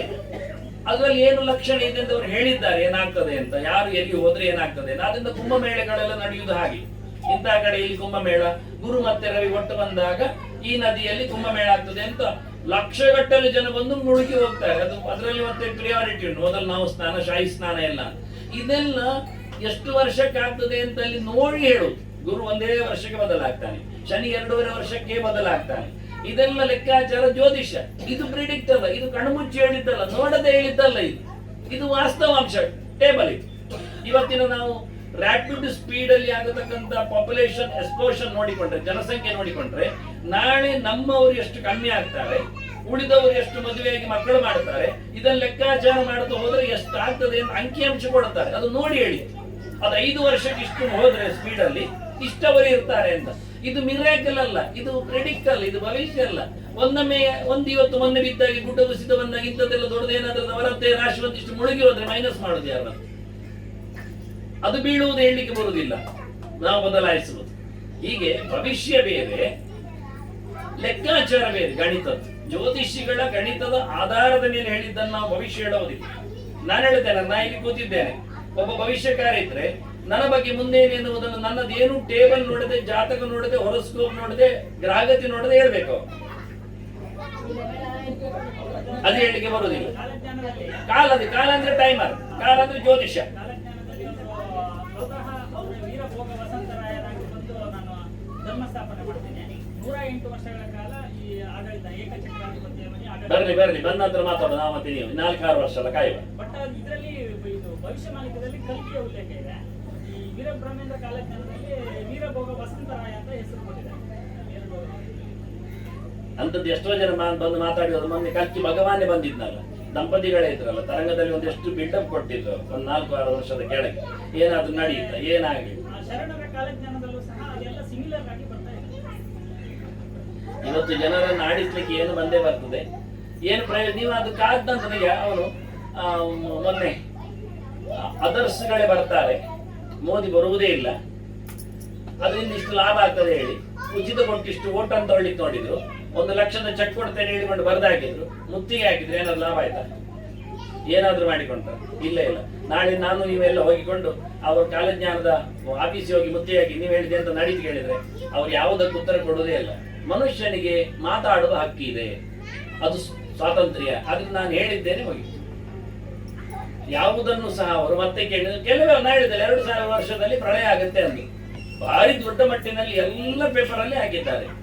ಏನು ಆಗಿಲ್ಲ. ಕಂಪ್ಯೂಟರ್ ಯುಗದಲ್ಲಿ ಪೆಟ್ಟಾಗ್ತದೆ ಹೇಳಿದ್ರು, ಏನು ಆಗಿಲ್ಲ. ಕಂಪ್ಯೂಟರ್ ಯಥಾ ಪ್ರಕಾರ 2001 ತಗೊಂಡಿತ್ತು, ವೆಬ್ಸೈಟ್ ಮಾಡಿ ಒಂದು ದಿನವೂ ಅವರ ಯಾವುದೇ ಡಾಟಾಗಳು ಹಾಳಾಗ್ಲಿಲ್ಲ. ಆದ್ರೆ ಇನ್ನು 5-6 ವರ್ಷದಲ್ಲಿ ನಾವು ಮತ್ತೊಮ್ಮೆ ಸೇರುವಾಗ ಆರಾಮವಾಗಿ ಅವರಿಗೆ ಬೇಕಾದ್ರೆ ಎಳೆದು ತಂದು ಇಲ್ಲಿ ಹೊಡೆಯುವ. ನೀವು ಬಂದದೇನು ನೋಡುವ, ನಿಮ್ಮ 108 ವರ್ಷಗಳ ಕಾಲದ ಏನೊಂದು ದೊರೆತನ ಉಂಟು ಆಳ್ವಿಕೆ ಅಂತ ನೋಡುವ ಹೇಳುವ. ಸರಿ, ಅವರದ್ದನ್ನು ನಾವು ಒಪ್ತೇವೆ ಇಟ್ಟುಕೊಳ್ಳುವ. ನಾವು ನಮ್ಮದ್ದನ್ನು ಯಾಕೆ ಒಪ್ಪುದಿಲ್ಲ? ಒಂದನ್ನು ಒಪ್ಪಿಕೊಂಡ್ರೆ ಹೇಳುದ. ನಾವು ಭಾಗವತ ಯಾಕೆ ಒಪ್ಪುದಿಲ್ಲ? ಕೃಷ್ಣ ಹೇಳಿದ ಗೀತೆ ಯಾಕೆ ಕೇಳುವುದಿಲ್ಲ? ನಾವು ಮಹಾಭಾರತ ಯಾಕೆ ಮಾತಾಡಿಸುವುದಿಲ್ಲ? ಇದಕ್ಕೆ ಯಾರು ಉತ್ತರವೇ ಕೊಡುವುದಿಲ್ಲ. ಒಂದೊಮ್ಮೆ ಕೇಳುವುದಾದ್ರೆ ಇದನ್ನು ಕೇಳುವ. ಅದನ್ನ ಅದೇನಂತ ಡಿಫರೆನ್ಸ್ ಆಫ್ ಒಪಿನಿಯನ್ಸ್ ಅಂತಾರೆ ಕೆಲವೊಮ್ಮೆ, ಸೆಕೆಂಡ್ ಒಪಿನಿಯನ್ ಅಂತಾರೆ. ನಾವು ಚೆಕಪ್ ಮಾಡ್ಲಿಕ್ಕೆ ಹೋದೆವು, ಯಾವುದೋ ಒಂದು ರೋಗವನ್ನು ಹೇಳಿದವ ವೈದ್ಯ, ಸತ್ಯ. ಇನ್ನೊಬ್ಬರ ಹತ್ರ ಹೋದೆವು, ಅವನು ಬೇರೆ ರೋಗವನ್ನು ಹೇಳಿದ, ಅದು ಸತ್ಯ. ಅದಕ್ಕೂ ಕಾರಣ ಹೇಳ್ತಾನವ, ಇಂಥದ್ದೆಲ್ಲ ಉಂಟು ಅಂತ. ಸಿಕ್ಕಿ ಬಿಡುದು ಯಾರೀಗ? ಆ ಮಾತ್ರ ತಗೊಳ್ಳೋದು, ಈ ಮದ್ದು ಮಾಡುದು, ಹಾಗಾಗುತ್ತೆ. ಅದನ್ನ ಆ ಸಂಶಯ ನಾವು ಯೋಚನೆ ಮಾಡೋದಿಲ್ಲ. ಭಾಗವತ ನಿನ್ನೆ ಮೊನ್ನೆದ್ದಲ್ಲ, ತೆಲುಗಿನಲ್ಲಿಯೂ ಭಾಗವತ ಇದೆ. ಅವರು ಒಪ್ಕೊಳ್ತಾರೆ, ಕೈಯಾರು ಒಪ್ಕೊಳ್ತಾರೆ. ಕೊನೆ ನೀವು ಹೇಳಿದಾಗೆ ನಾನೇ ದೇವರು. ಅವರು ಹೇಳ್ತಾರೆ ನಾರಾಯಣ ಇದ್ದದನ್ನು ನಾರಾಯಣ ಹೇಳಬೇಕು ಅಂತ. ಏನಾದ್ರೂ ಇರುತ್ತಾಗಿ ದೇವರ ಹೆಸರನ್ನೇ ತಿರುಚುವಷ್ಟರ ಮಟ್ಟಿಗೆ ಅವರು ಮುಂದೆ ಹೋಗ್ಬೇಕಾದ್ರೆ ನಾರಾಯಣ ಅಂತ ಸೆಕೆಂಡ್ ಲೆಟರ್ ರಾ ಅಂತ ಇರು, ಅದು ನಾರಾಯಣ ಹೇಳಬೇಕು. ನೀವು ಬಾಯಲ್ಲಿ ಸ್ಲಿಪ್ ಆಗುವಾಗ ಹೇಳುವಾಗ ಕೆಲವರಿಗೆ ಸಾರು ಹೇಳಲಿಕ್ಕೆ ಬರುದಿಲ್ಲ. ಊಟ ಆಗುವಾಗ ಸಾವು ಅಂತ ಹೇಳ್ತಾರೆ ಅವರು. ನಾನೀಗ ಸ್ಲಿಪ್ ಆಗ್ತದೆ, ರೇಪ ಬರುವುದಿಲ್ಲ. ಎಷ್ಟೋ ಮಕ್ಕಳು ಮಾತಾಡ್ತಾರೆ, ರಾ ಬರುವುದಿಲ್ಲ ಅವರಿಗೆ ಪಕ್ಕಕ್ಕೆ, ಅವರು ವಾ ಅಂತಾರೆ, ಅದನ್ನು ಸಾವು ಅಂತ ಅಂತಾರೆ. ನಾವು ಓದಿ ಹೇಳಿಬಿಡುದು. ಹಾಗೆ ಅಕ್ಷರಗಳನ್ನೇ ಇಷ್ಟೆಲ್ಲ ತಿರುಚಿ ಹೇಳಿ ಬೇಕಾದಷ್ಟು ನನ್ನ ಲೇಖನಗಳೆಲ್ಲ ಬಂದಿವೆ. ಆದ್ರೆ ಯಾರು ಮಾತಾಡೋದಿಲ್ಲ. ನಾವಂತೂ ಮಾತಾಡ್ಲಿಕ್ಕೆ ಹೋಗುದಿಲ್ಲ. ಏನ್ ಬೇಕಾದ್ರೆ ಬಡ್ಕೊಳ್ಳಿ, ಸುಮ್ಮನೆ ಇರ್ತೇವೆ, ಇರ್ಲಿ ಅಂತ ಹೇಳಿ. ಹಾಗಾಗಿ ಕೃಷ್ಣನ್ ಹೇಳಿಕೊಂಡಲ್ಲ, ಮೈಸರ್ನ ವಿಧಂ ಪ್ರೋತಂ ಸೂತ್ರೇ ಮಣಿಗಣ ಇವ ಅಂತ. ಇಡೀ ಜಗತ್ತು ಕಂಟ್ರೋಲ್ ನಾನು ಮಾಡ್ತಾ ಇದ್ದೇನೆ, ನನ್ನ ಕೈಯಲ್ಲಿ ಉಂಟು. ಮತ್ತ ಪರತರಂ ನಾಣ್ಯ ಕಿಂಚಿದಸ್ತಿ ಧನಂಜಯ. ಅರ್ಜುನ, ನನಗಿಂತ ಮೇಲಿನ ಯಾವ ವ್ಯಕ್ತಿ ಇಲ್ಲ. ಐ ಆಮ್ ದ ಸುಪ್ರೀಂ, ಎಲ್ಲಕ್ಕಿಂತ ಮಿಗಿಲು ನಾನಿದ್ದೇನೆ ಅಂತ ನಾವು ಕೇಳ್ತೇವೆ, ಒಪ್ತೇವೆ, ಹೇಳ್ತೇವೆ. ಕೇಳಿ ಮತ್ತೆ ಬಾಯಿ ಮುಚ್ಚುತ್ತೇವೆ. ಕೃಷ್ಣಾಷ್ಟಮಿ ಬಂದಾಗ ಹೌದು ಅಂತೇವೆ, ಮತ್ತೆ ಹೋಗುವಾಗ ಮಾತಾಡುದಿಲ್ಲ. ನಮ್ಮಲ್ಲಿ ನಾವು ಎಷ್ಟು ಜನರನ್ನೆಲ್ಲ ದೊಡ್ಡವರು ಅಂತ ಹೇಳಿ ಹೊರಡ್ತೇವೆ. ಸತ್ಯಾಂಶ ಏನು? ಎಷ್ಟು ಹೇಳಿದ್ರೆ ಯಾರು ಕೇಳುವುದಿಲ್ಲ. ಯೋಯ ಶ್ರದ್ಧಾ ಸೇವಸ ಅಂತ, ಅವನಿಗೆ ಕುರುಡನಿಗೆ ತಾನು ಹಿಡಿದಂತೆ ಬಡಿಗೆ ಅಂತ. ಯಾಕೆ ಅವನು ಕಾಣೋದೇ ಇಲ್ಲ. ಅದಲ್ಲ ಮಾರೆ, ಅದು ಬಡಿಗೆ, ಅದು ಕೊಳ್ಳಲು ನೀನು ಇಟ್ಕೊಂಡದ್ದು. ಇಲ್ಲ ಅದು ಬಡಿಗೆ, ಅದುವೇ ನೋಡಿ ಹೊಡಿಲಿಕ್ಕೆ ಬರ್ತದೆ ಅಂತ. ಅಲ್ಲ ಮಾರೆ ಹೇಳಿ ಕೇಳ್ತಾನ ಅವನು ಕುರುಡ, ಕಾಣೋದೇ ಇಲ್ಲ ಅವನಿಗೆ. ಹಾಗಾಗಿ ನಾವು ನಮ್ಮದೇ ಧೋರಣೆಯಲ್ಲಿ ಹೋಗುವುದರಿಂದ ನಾವು ಯಾರ ಸುದ್ದಿ ಯಾವತ್ತು ಕೇಳುವುದೇ ಇಲ್ಲ. ಅಂದ್ರೆ ಫ್ರೀ ಮೈಂಡ್ ಆಗಿ ತರ್ಕಕ್ಕೆ ನಾವು ಬರುವುದಿಲ್ಲ. ಬೇಸಿಕಲಿ ನಮ್ಮ ಪ್ರಭಾವ ಏನಿದೆ ಅದರ ಮೇಲೆ ನಾವು ಡಿಪೆಂಡ್ ಆಗ್ತದೆ. ಎಷ್ಟು ಬಾರಿ ನಾವು ಹೆಂಗಸರು ಗೀತೆಯನ್ನು ಓದಬಹುದು, ಅದು ವೇದವ್ಯಾಸರು ಗೀತೆಯನ್ನು ಬರೆದದ್ದು ಹೆಂಗಸರಿಗಾಗಿಯೂ ಹೌದು. ಸ್ತ್ರೀ ಶೂದ್ರ ದ್ವಿಜವನ್ನು ಅಂತ ಹೇಳಿಕೊಂಡಿದ್ದಾರೆ. ಹೇಳಿದ್ರು ಸಹ ಇಲ್ಲಪ್ಪ ಅದು ನಮಗೆಲ್ಲ ಹೇಳಿಸಿದಾರೆ, ನಾವು ಓದುವುದಿಲ್ಲ ಕೇಳುವುದೇ ಇಲ್ಲ ಅಂತ ಅವ್ರು ಹಠ ಮಾಡ್ತಾರೆ. ಅವ್ರಿಗೆ ಹಠ ಮಾಡಿಸ್ತಾರೆ ಕೆಲವರು. ಬಂದು ಏನು ಮಾಡ್ಲಿಕ್ಕೆ ಆಗತ್ತೆ? ಎಲ್ಲ ಒಂದೇ ನಮ್ಮನೆ ಹೇಳ್ತಾರೆ, ಎಲ್ಲ ಒಂದೇ ಬಗೆಯ. ಮನೆಯಲ್ಲಿ ಒಬ್ಬ ಅಪ್ಪಿಕೊಂಡ, ತಾಯಿಯನ್ನ ಅಪ್ಪಿಕೊಂಡ, ಮಗಳನ್ನ ಅಪ್ಪಿಕೊಂಡ, ಹೆಂಡತಿಯನ್ನ ಅಪ್ಪಿಕೊಂಡ, ಎಲ್ಲ ಒಂದೇ ಬಗೆಯ. ನೋಡುವಾಗ ವಿಷನ್ ಒಂದೇ ನಮೂನೆ. ಮೋರೆ ಒಂದೊಮ್ಮೆ ಹುಡುಗಿದ್ದು ಕಾಣದಿದ್ರೆ, ಜಡೆ ಮಾತ್ರ ಹಿಂದಿನಿಂದ ಫೋಟೋಸ್ ತೆಗೆದಿದ್ರೆ, ಅವು ಅಪ್ಪಿಕೊಂಡದ್ದು ಪ್ರತಿಯೊಬ್ಬರು ಒಂದೇ ನಮೂನೆ ಸೀರೆ ಆದ್ರೆ ಭಜನಾ ತಂಡ ಆದ್ರಿ ಬನ್ನಿ. ಅದು ಮಗಳು ಹುಟ್ಟದ್ದು ಸೀರೆ ಒಂದೇ ನಮನಿ, ತಾಯಿ ಹುಟ್ಟದ್ದು ಒಂದೇ ನಮನಿ, ಹೆಂಡತಿ ಹುಟ್ಟದ್ದು ಒಂದೇ ನಮನಿ ಸೀರೆ ಆದ್ರೆ ಫೋಟೋ ತೆಗೆಯುವವರಿಗೆ ಹಿಂಬದಿಯಿಂದ ಜಡೆ ಮಾತ್ರ ಕಂಡದ್ರಿಂದ ಏನರ್ಥ ಆಗ್ತದೆ? ಭಾವ ಹೇಗಿರ್ತದೆ? ಅನ್ಯ ಲಿಂಗ್ಯತೆ ಕಾಂತ, ಅನ್ಯ ಲಿಂಗ್ಯತೆ ಸುತ, ಅನ್ಯ ಲಿಂಗ್ಯತೆ ಮಾತ. ಭಾವಗಳು ಬೇರೆ ಬೇರೆ ಆಗಿರ್ತವೆ ಅಪ್ಪಿಕೊಂಡಾಗ. ತಾಯಿಯನ್ನು ಅಪ್ಪಿಕೊಳ್ಳುವಂತೆ ಹೆಂಡತಿಯನ್ನು ಅಪ್ಪಿಕೊಳ್ಳುವುದಿಲ್ಲ. ಆ ಒತ್ತಾಗಲಿ, ಆ ಪ್ರೆಷರ್ ಆಗಲಿ, ಹೀಗೆ ನಮಗೆ ಅರ್ಥ ಆಗುವುದಿಲ್ಲ. ಆದ್ರಿಂದ ಹೇಳುವಾಗ ಎಲ್ಲ ಒಂದೇ, ಹರಿವರ ಅರ್ಥ ಒಂದೇ ಅಲ್ವಾ? ಆದ್ರೆ ಎಲ್ಲರೂ ಊಟ ಮಾಡುದು ಒಂದೇ ಅಲ್ವಾ ಅಂತಾರೆ. ಎಲ್ಲಿ ಎಲ್ಲರೂ ಊಟ ಮಾಡುದು ಒಂದೇ? ನಾವು ಕೇಳಿದ್ದಷ್ಟು ನಮ್ಮ ಮಕ್ಕಳು ಕೇಳೋದಿಲ್ಲ ಎನ್ನುವುದು ಸತ್ಯ. ಇನ್ನು ಮುಂದಿನ ಪೀಳಿಗೆ ಕಥೆ ಹೇಗೆ? ಆದ್ರೆ ನಾವು ಸಂಸ್ಕೃತದಿಂದ, ಸಂಸ್ಕೃತದ ಹೊತ್ತಗೆಗಳಿಂದ, ನಮ್ಮ ಆದರ್ಶದ ಪುಸ್ತಕಗಳಿಂದ ನಾವು ದೂರ ಹೋಗಿದ್ದೇವೆ. ರಾಮಾಯಣ ಇಲ್ಲ, ಅಣ್ಣ ತಮ್ಮಂದಿರಲ್ಲಿ ಜಗಳ ಹೊರತು ಭ್ರಾತೃ ಪ್ರೇಮ ರಾಮ ಭರತ ಇಲ್ಲ, ಕೃಷ್ಣ ಚರಿತೆ ಭಾಗವತ ಇಲ್ಲ. ಈಗ ಅಷ್ಟಮಿ ಎಂದು ಒಂದೆರಡು ದಿನದಲ್ಲಿ ಸೇರ್ತೇವೆ. ಅದು ಸಹ ಊಟ ಇದ್ರೆ ಆಗ್ತದೆ, ಇಲ್ಲಾಂದ್ರೆ ಅದು ಬರುವುದಿಲ್ಲ. ಮತ್ತೆ ನಮಗೆ ಅಷ್ಟರಲ್ಲೇ ಲಿಂಕ್ ಇರ್ತದೆ. ಕೆಲವೊಮ್ಮೆ ಪುರ್ಸೋತಿರುವುದಿಲ್ಲ. ಮಹಾಭಾರತವಂತೂ ಬೇಡವೇ ಬೇಡ. ಕೇಳಿದ್ರೆ ಅದೆಂತದ ಅಣ್ಣ ತಮ್ಮಂದಿರ ಮಕ್ಕಳ ಗಲಾಟೆ ಅಲ್ವಾ ಹೇಳಿ ಬಾಯಿ ಮುಚ್ಚಿತಾನವ. ಇವನ ಮನೆಯಲ್ಲಿ ಅಷ್ಟೇ ಆಗುದಾಗ್ಲಿ. ಆದ್ರೆ ನಮಗೆ ಯಾವುದರ ಮೆಸೇಜು ಬೇಡ, ಯಾವುದರಲ್ಲಿ ವಿಮರ್ಶೆ ಬೇಡ, ಯಾವುದರಲ್ಲಿ ಒಂದು ಗಂಭೀರವಾದಂತಹ ಚಿಂತನೆ ಮಾಡಲಿಕ್ಕೆ ನಮಗೆ ಪುರ್ಸೋತಿಲ್ಲ. ಹಳೆಯ ತಲೆಯ ಲಿಂಕ್ ಇವತ್ತು ನಮಗೆ ಸಿಗುವುದಿಲ್ಲ. ಇನ್ಯಾರನ್ನು ನಾವು ದೂರಲಿಕ್ಕೆ ಆಗ್ತದೆ? ಅದನ್ನ ಶಾಸ್ತ್ರಕಾರರು ಹೇಳಿದ ಅವತಾರಗಳ ಬಗ್ಗೆ ಆಗಲಿ, ಚಿಂತನೆಗಳ ಬಗ್ಗೆ ಆಗಲಿ, ನಮ್ಮ ಸೊತ್ತಿನಲ್ಲಿ ಬಂದ ನಮ್ಮ ಸಂಗತಿಗಳಾಗಲಿ ನಾವೇ ದೊಡ್ಡದು ಮಾಡದಿದ್ರೆ ಇನ್ಯಾರು ಮಾಡುದು? ಮೊದಲು ಸಂಸ್ಕೃತ ಕಲಿಬೇಕಾಗಿದೆ. ಅದು ನಮ್ಮ ಭಾಷೆ, ನಮ್ಮ ದೇಶದ ಭಾಷೆ, ನಮ್ಮ ಭಾಷೆ, ಭಾರತದ ಭಾಷೆ. ಅದೇ ನಮಗೆ ಗೊತ್ತಿಲ್ಲ. ನಾವು ಮಾತಾಡುವ ದೇವರ ಭಾಷೆ ಪೂಜ್ಯಾಯ ರಾಘವೇಂದ್ರಾಯ ಕನ್ನಡದಲ್ಲಿ ಉಂಟ, ಸಂಸ್ಕೃತದಲ್ಲಿ ಇರುವುದಲ್ವ? ಕೃಷ್ಣಾಯ ವಾಸುದೇವಾಯ ಹರೆಯೇ ಪರಮಾತ್ಮ ಕನ್ನಡದಲ್ಲಿ ಉಂಟು, ಸಂಸ್ಕೃತದಲ್ಲಿ ಇರುವುದಲ್ಲ? ದೇವಕ್ಕೆ ನಂದನೆ ಬಾರ. ನಂದನ ಅಂದ್ರೆ ಏನು ಅರ್ಥ ಆಗ್ತದೆ? ಮಗ ಅಂತ ಅರ್ಥ ಆಗ್ಬೇಕಲ್ಲ, ಸಂಸ್ಕೃತ ಅಲ್ವಾ? ಓದಿಕೊಂಡೇವು ನಾವು? ಇಲ್ಲ, ಹೇಳಿಕೊಂಡಾಗ ಹೇಳಿದೆವು. ಆದ್ರಿಂದ ಸೋತದ್ದು ನಾವು. ಯಾಕೆಂದ್ರೆ ನಮ್ಮ ಭಾಷೆಯಲ್ಲಿ ನಾವು ಬದುಕಲಿಲ್ಲ, ನಮ್ಮ ಭಾಷೆಯಲ್ಲಿ ನಾವು ನಮ್ಮ ಸಂಸ್ಕೃತಿಯನ್ನು ಮತ್ತೊಬ್ಬರಿಗೆ ಪಾಠ ಮಾಡಿಕೊಡ್ಲಿಲ್ಲ. ಇದರಿಂದ ಪಾಶ್ಚಾತ್ಯರ ಪ್ರಭಾವ ಆಯಿತು. ಅದನ್ನು ಒಪ್ಪಿಕೊಂಡೆವು, ಸೇರಿಕೊಂಡೆವು. ಮನೆಯೊಳಗೆ ಗೇಟಿನ ಒಳಗೆ ಒಬ್ಬ ನುಗ್ಗಿದ್ದಂತೆ ಕಳ್ಳ. ನಾಯಿ ನೋಡಿತು, ಗೇಟನ್ನು ಮುಟ್ಟುವಾಗ ಮಾತಾಡ್ಲಿಲ್ಲ ಅದು. ಯಾಕೆಂದ್ರೆ ನೀವು ಒಂದು ಬಿಸ್ಕೆಟ್ ಹಾಕಿದ ಅದಕ್ಕೆ, ಕಚ್ಚಿಕೊಂಡು ಕೂತಿತ್ತು. ಗೇಟ್ ಹಾರಿ ಬಂದ, ಬೀಗ ತೆಗಿಲಿಕ್ಕೆ ಆಗಲಿಲ್ಲ. ಹಾಗೆ ನೋಡಿತು, ಮತ್ತೊಂದು ಬಿಸ್ಕೆಟ್ ಆಗಿದೆ, ನಾಯಿ ಮುಚ್ಚಿ ಕೂತಿತ್ತು. ಮತ್ತೆ ಮನೆ ಪಕ್ಕ ಬಂದವ, ಬಾಗಿಲು ಮುಟ್ಟಿ ನೋಡಿದ, ಚೀಲಕ ಮುಟ್ಟಿ ನೋಡಿದ. ನಾ ಹೀಗೆ ನೋಡಿದ್ದು, ಒಂದು ಬಿಸ್ಕೆಟ್ ಆಗಿದೆ, ನಾಯಿ ಮುಚ್ಚಿ ಕೂತಿತ್ತು. ಮತ್ತೆ ತನ್ನಲ್ಲಿದ್ದ ಕೀ ಪಂಚಗಳನ್ನು ತೆಗೆದು ಯಾವುದಾದ್ರೂ ಆಗ್ತದ ನೋಡ್ಲಿಕ್ಕೆ ಶುರು ಮಾಡಿದ. ನಾಯಿ ನೋಡಿತು, ಮತ್ತೊಂದು ಬಿಸ್ಕೆಟ್ ಆಗ್ಲಿಕ್ಕೆ ಹೋದ. ಆಗೋದು ಬೊಗಳಿಕ್ಕೆ ಶುರು ಮಾಡಿತ್ತು, ಕಚ್ಚಲಿಕ್ಕೆ ಶುರು ಮಾಡಿತ್ತು, ಗಲಾಟೆ ಮಾಡ್ಲಿಕ್ಕೆ ಶುರು ಆಯ್ತು. ಆಗ ಕೇಳ್ತಾನೆ, ನಾನು ಇಷ್ಟೆಲ್ಲ ಬಿಸ್ಕೆಟ್ ಆಗುವ ನೀನು ಮಾತಾಡ್ಲಿಲ್ಲಲ್ಲ? ಗೊತ್ತಾಯ್ತು ನನಗೆ ನೀನು ಧರ್ಮಕ್ಕೆ ಕೊಡುವಾಗ ಎಂತದ್ದು ಮಾಡ್ತೀನಿ ಅಂತ. ಉಚಿತ ಉಚಿತ ಉಚಿತ ಅಂದಾಗ ನೀನು ಮನೆಯನ್ನು ದೋಚಿತಿ ಗೊತ್ತಾಯ್ತು ನನಗೆ.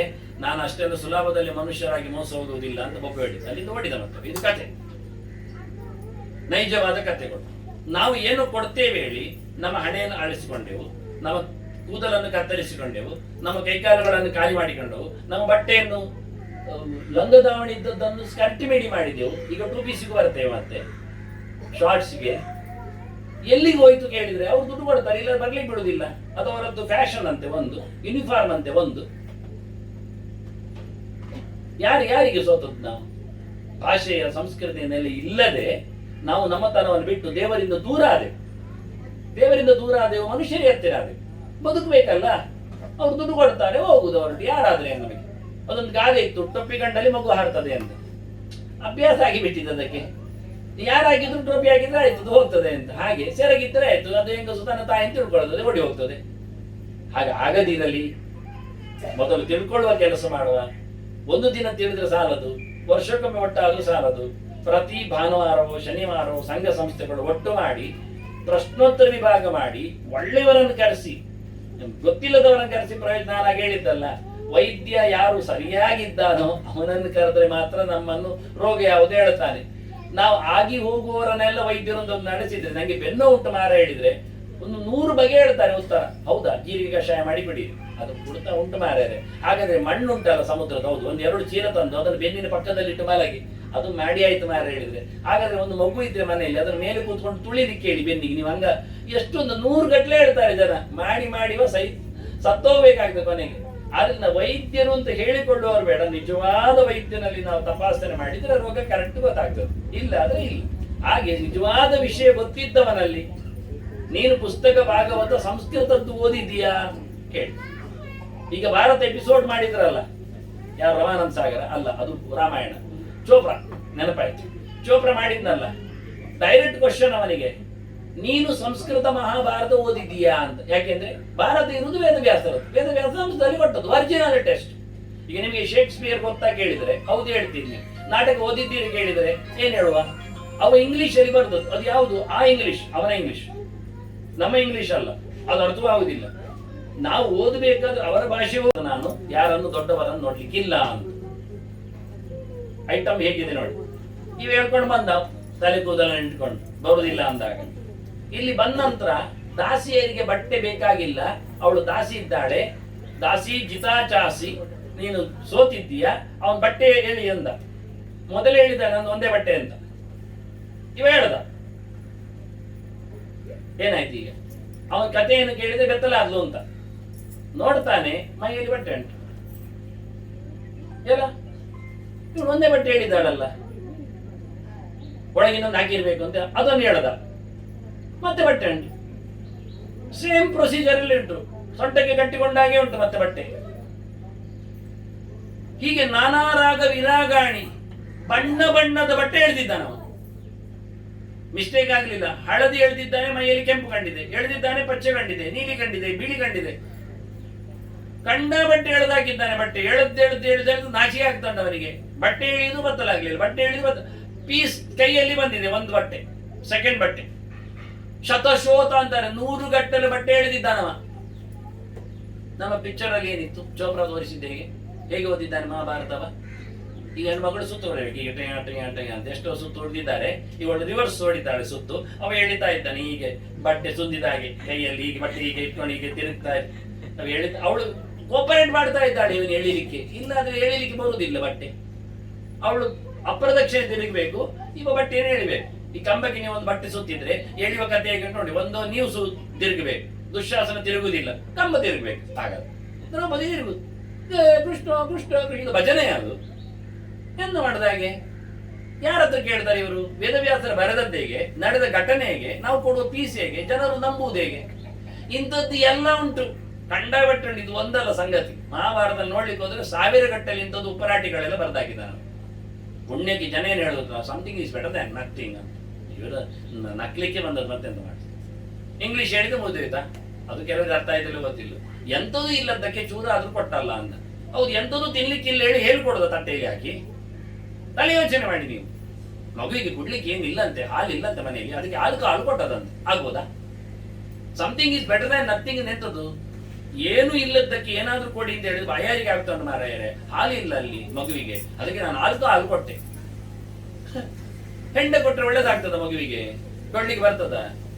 ಹಾಲಿಲ್ಲ ಹೇಳಿ ಹೇಳ್ಕೊಡುದ? ತಿನ್ಲಿಕ್ಕೆ ಏನಿಲ್ಲ ಹೇಳಿ ತಿಂತ ಅರಗೇಳ್ತಾರೆ ಜನ. ಹೊಟ್ಟೆಗೆ ಹಸಿವೆ ಆಯ್ತು ಅಂತ ಇಲ್ಲ, ಆಗುವುದಿಲ್ಲ. ಸ್ಟ್ಯಾಂಡರ್ಡ್ ಮೇಂಟೈನ್ ಮಾಡ್ಬೇಕು. ಅದರಿಂದ ಏನು ಇಲ್ಲದಕ್ಕೆ ಏನು ಕೊಟ್ಟದ್ದು ಅಂದ್ರೆ ತಪ್ಪು ಕೊಡಬೇಡಿ. ಕೊಡದೇ ಇದ್ರು ಆಸಿ, ಹೇಳದೇ ಇದ್ರು ಒಳ್ಳೇದು. ದ್ರೌಪದಿ ರೋಲೆ ತೋರಿಸುದು ಬೇಡ, ಬೇಕಾದ್ರೆ ಬಟ್ಟೆ ಎಳೆದ, ಇಷ್ಟೇ ಮಾಡಿಬಿಡಿ.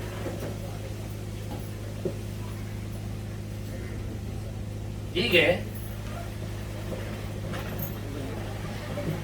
ಅನೇಕ ಆಯಾಮಗಳಲ್ಲಿ ನಮ್ಮ ಹಳೆಯ ಸಂಸ್ಕೃತಿಗಳ ಚಿಂತನೆಗಳೆಲ್ಲ ಇವತ್ತು ಬಂದಾಗ ಅದ್ರ ಒಂದು ದೃಷ್ಟಿಯಿಂದ ಒಂದು ಶಾಲೆಯಲ್ಲಿ ಆಟ ಉಂಟು,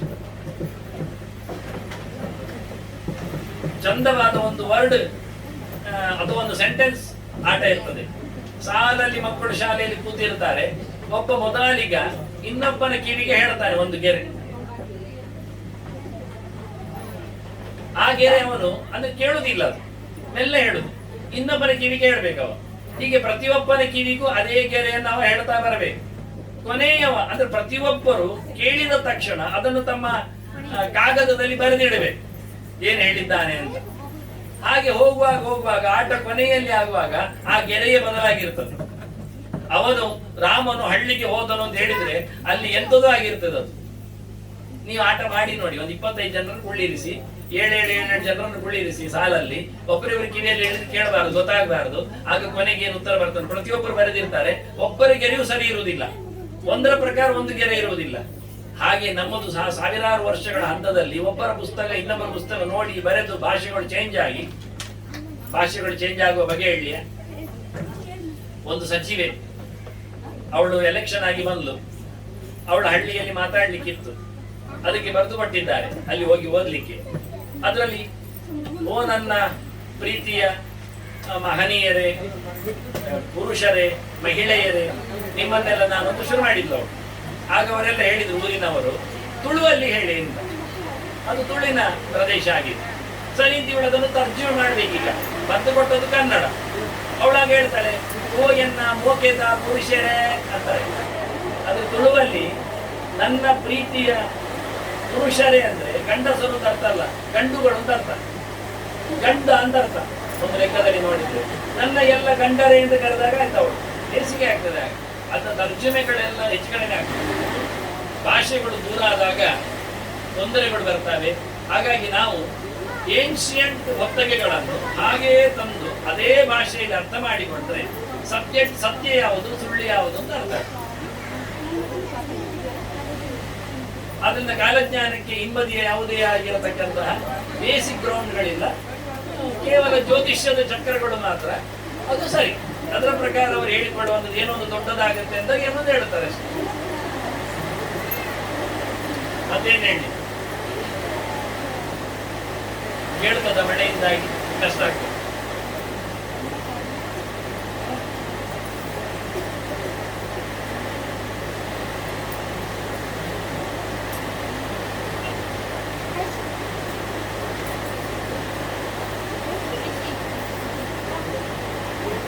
ಏನ್ ಹೇಳ್ಬೇಕು, ಏನ್ ಕೇಳಲಿಕ್ಕೆ ಹೇಳಿ.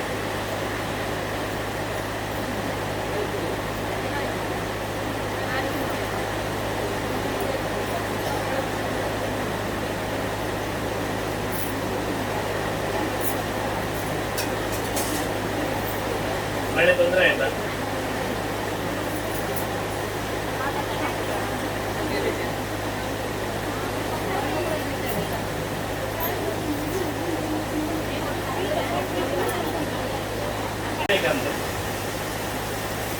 ಯಾರಿಗೆ ಹೆಣ್ಮಕ್ಳಿಗೆ ಬೇಜಾರಾಗುದಿಲ್ಲ ಅಂತ ಹೇಳುವ. ಅವಳು ಸಭೆಗೆ ಬಂದವಳು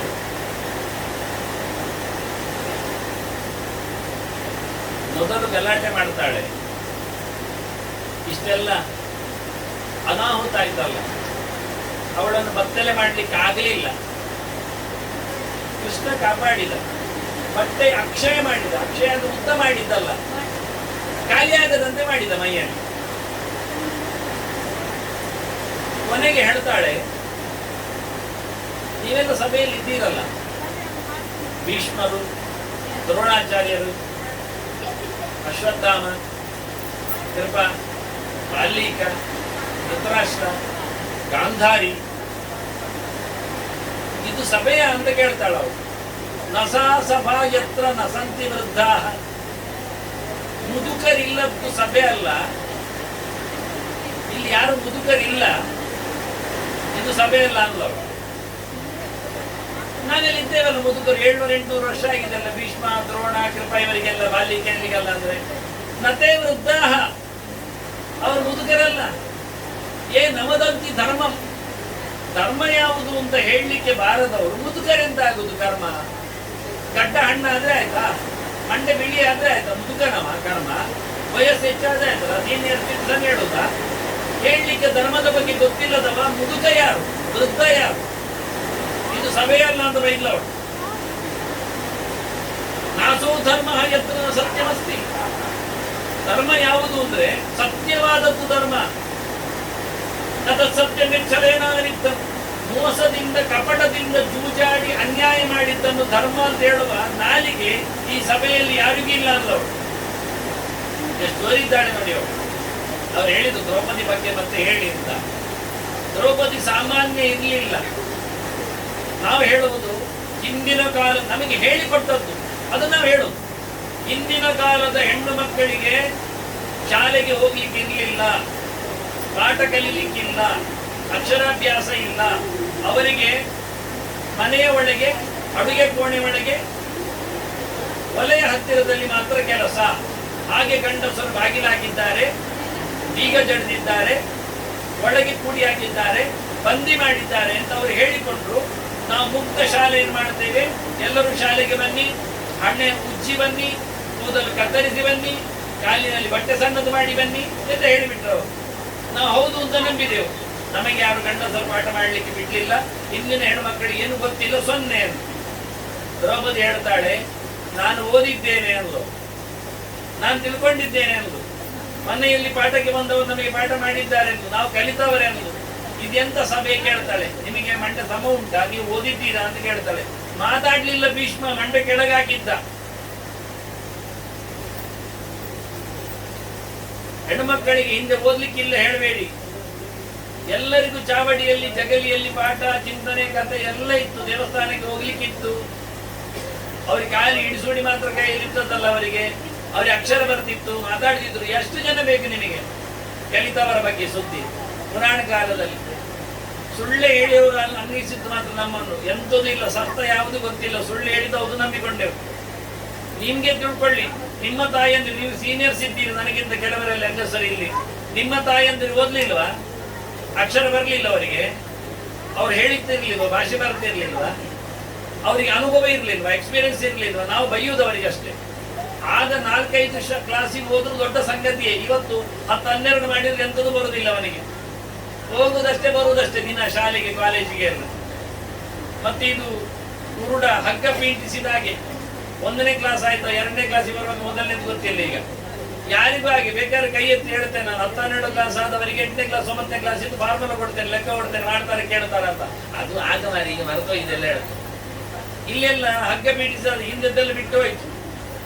ಕಲಿತ ಮುಂದೆ ಹೋಗುದು, ಎಂತ ಬರುವುದೇ ಇಲ್ಲ. 5 ವರ್ಷ ಮೆಡಿಕಲ್ ಸೈನ್ಸ್ ಕಲಿತಾನೆ, ವೈದ್ಯಕೀಯ ಕಲಿತಾನೆ, ಮಾತ್ರೆಗಳ ಫಾರ್ಮುಲಾ ಕಲಿತಾನೆ. ಅವ ಚಿಕಿತ್ಸಾಲಯ ಇಟ್ಟಾಗ, ಡಿಸ್ಪೆನ್ಸರಿ ಇಟ್ಟಾಗ ಆ ಮದ್ದುಗಳಿಲ್ಲ ಮಾರ್ಕೆಟ್ ಅಲ್ಲಿ. ಅವು ಹುಡುಕ್ಬೇಕು, ಬೇರೆ ನೋಡ್ಬೇಕು. ಅದು ಮುಂದೋಗಿದೆ. ಈಗ ಕಂಪನಿಗಳು ಚೇಂಜ್ ಆಗ್ತಾ ಇವೆ, ಮದ್ದುಗಳು ಬೇರೆ ಆಗ್ತಾ ಇವೆ, ಕಲೀಲಿಕ್ಕೆ ಜಾಸ್ತಿ ಉಂಟು. ಅವ ಕಲಿತದ್ದು ಶಾಲೆಯಲ್ಲಿ ಬೇರೆ, ಪ್ರಾಕ್ಟೀಸ್ ಮಾಡೋದು ಬೇರೆ. ಮಾಡಬೇಕು, ಅಪ್ಡೇಟ್ ಆಗ್ಬೇಕವ. ಪ್ರಯೋಜನ ಏನಾಯ್ತು? ಟೋಟಲಿ ಅವನಿಗೆ ಎಕ್ಸ್ಪೀರಿಯನ್ಸ್ ಮುಖ್ಯ, ಅವನಿಗೆ ಆಸ್ತಿ ಮುಖ್ಯ. ಪ್ರಯತ್ನ ಮಾಡುವಾಗ ಇನ್ವಾಲ್ವ್ಮೆಂಟ್ ಇದ್ರೆ ಗ್ಯಾರಂಟಿ ಆಗ್ತದೆ. ನಿಮ್ಮ ಸೀನಿಯರ್ಸ್ ಗಳಿಗೆ ರಾಮಾಯಣಗಳೆಲ್ಲ ಗೊತ್ತಿರ್ಲಿಲ್ವಾ? ಭಾರತ ಎಲ್ಲ ಕತೆ ಗೊತ್ತಿರ್ಲಿಲ್ವಾ? ಚೋಪ್ರಾ ನೋಡಿ ಗೊತ್ತಾದ, ರಮಾನ ಸಾಗರ್ ನೋಡಿ ಗೊತ್ತಾದ. ಅದು ಮೊದಲೇ ಹೇಳ್ತಿದ್ರು. ನನ್ನ ಅಮ್ಮನ ಅಮ್ಮ ಸಮೇತ ಪುಸ್ತಕ ಓದ್ತಿದ್ರು ಕೂತ್ಕೊಂಡು, ಕನ್ನಡಕ ಸರಿ ಮಾಡಿಕೊಂಡು ಗಟ್ಟಿಯಾಗಿ ಓದ್ತಿದ್ರು. ಹೇಗೆ ಬಂತವರಿಗೆ? ರಾಮಾಯಣ ಮಹಾಭಾರತ ಪುಸ್ತಕಗಳು ಎಷ್ಟು ಹಿಂದೆ ಇರಲಿಲ್ಲ. ಇವತ್ತೇ ಓದುವವರಿಲ್ಲ. ನಾನು ಹೇಳೋದಾದ್ರೆ ಮನೆಯಲ್ಲಿ ರಾಮಾಯಣ ಭಾರತ ಓದುವುದೇ ಇಲ್ಲ ಈಗ ಯಾರು ಸಹ. ಹಳೆಯ ಪುಸ್ತಕಗಳು ಹಳೆ ಮನೆಗಳಲ್ಲಿ ಕಾಣುತ್ತವೆ. ಅದನ್ನ ಸೋಮಾರಿಗಳು ನಾವು ಹೊರತು ಅವರಲ್ಲ. ಅದನ್ನ ದ್ರೌಪದಿ ಗುಡುಗಿದ್ದು ಸರಿ ಇದೆ, ಯಾರೊಬ್ರು ಉತ್ತರ ಕೊಟ್ಟಿಲ್ಲ. ಮೊದಲು ಬೈದಿದ್ದ ಕಾರಣ 4-5 ಜನರ ಹತ್ರ ಮಲಗ್ತಿಯಲ್ಲ ನೀನು, ಸೂ ಅಲ್ವಾ ಅಂತ. ಈಗ ಇವಳು ಗಲಾಟೆ ಮಾಡಿದ ನಂತರ, ಹೇಳಿದ ನಂತರ, ಏನ್ರಿ ಧರ್ಮ ಹೇಳ್ತೀರಿ ನೀವು? ಧರ್ಮ ಹೇಳಿ. ಹೆಣ್ಣು ಒಬ್ಬಳು ಹೆಂಡತಿಯಾದವಳು ಗಂಡ ತಾನು ತನ್ನ ಅಧೀನದಲ್ಲಿ ಇಡುವಾಗ, ಗಂಡ ಸೋತ ಬಳಿಕ ಹೆಂಡತಿಯನ್ನು ಪ್ರತ್ಯೇಕವಾಗಿ ಅಡವಿಡ್ಲಿಕ್ಕೆ ಬರ್ತದ? ಹೆಂಡತಿ ಯಾರು ಸೊತ್ತಾದ್ರೂ ಆಗ್ತಾಳ? ಗಂಡನ ತೆಕ್ಕೆಯಲ್ಲಿರುವವಳು, ಹಕ್ಕಿನಲ್ಲಿರುವವಳು ಇನ್ಯಾರು ಸೊತ್ತ ಆಗ್ತಾಳೆ? ಗಂಡ ಕೆಲಸ ಮಾಡಿದ್ರೆ ಗಂಡನ ಕೆಲಸ ಹೆಂಡತಿ ಮಾಡ್ತಾ ಅಲ್ಲಿ ಇರ್ತಾಳೆ ಬೇಕಾದ್ರೆ. ಹೊರತುಪಡಿಸಿ ನನ್ನನ್ನು ಪ್ರತ್ಯೇಕ ಎಂತ ಹೇಳ್ತೀರಿ ದಾಳಕ್ಕೆ ಕರೀಲಿಕ್ಕೆ? ನಿಮಗೆ ದಾಳ ಆಡ್ಲಿಕ್ಕೆ ಬರ್ತದ? ಜೂಜು ಗೊತ್ತುಂಟ? ಗಲಾಟೆ ಮಾಡಿದ್ದಿ ಇವಳು, ಮಾತಾಡ್ಲಿಲ್ಲ. ಭೀಷ್ಮ ಅಂತ ಹೇಳಿದ ಗೊತ್ತಲ್ಲ, ಭೀಷ್ಮನ ಡೈರೆಕ್ಟ್ ಹೇಳಿಲ್ಲ ಅವಳು, ಹೇಳ್ರಿ ಅಂತ ಭೀಷ್ಮ ಹೇಳ್ತಾನೆ. ಧರ್ಮರಾಜಸ್ತು ಪ್ರಶ್ನೆಸ್ಮಿನ್, ಈ ಪ್ರಶ್ನೆಗೆ ಉತ್ತರ ಧರ್ಮರಾಜ ಹೇಳ್ತಾನೆ ಅಂತ ಹೇಳಿ ನುಣುಚಿಕೊಂಡ. ಧರ್ಮರಾಜ ಸುಮ್ಮನೆ ಕೂತಿದ್ದಾನೆ. ಭೀಮಸೇನ ಉತ್ತರ ಕೊಡ್ತೇನೆ ಅಂತ ಯೋಚನೆ ಮಾಡಿದ, ಬಾಯಿಯಲ್ಲಿ ಅಲ್ಲ ಕೈಯಲ್ಲಿ. ಆಗ ಧರ್ಮರಾಜ ಹೇಳ್ತಾನೆ, ದೊಡ್ಡಪ್ಪ ಇದ್ದಾನಲ್ಲ ಸುಮ್ಮನೆ ಇರು ಅಂತ. ಮರ್ಯಾದೆ ಪ್ರಶ್ನೆ.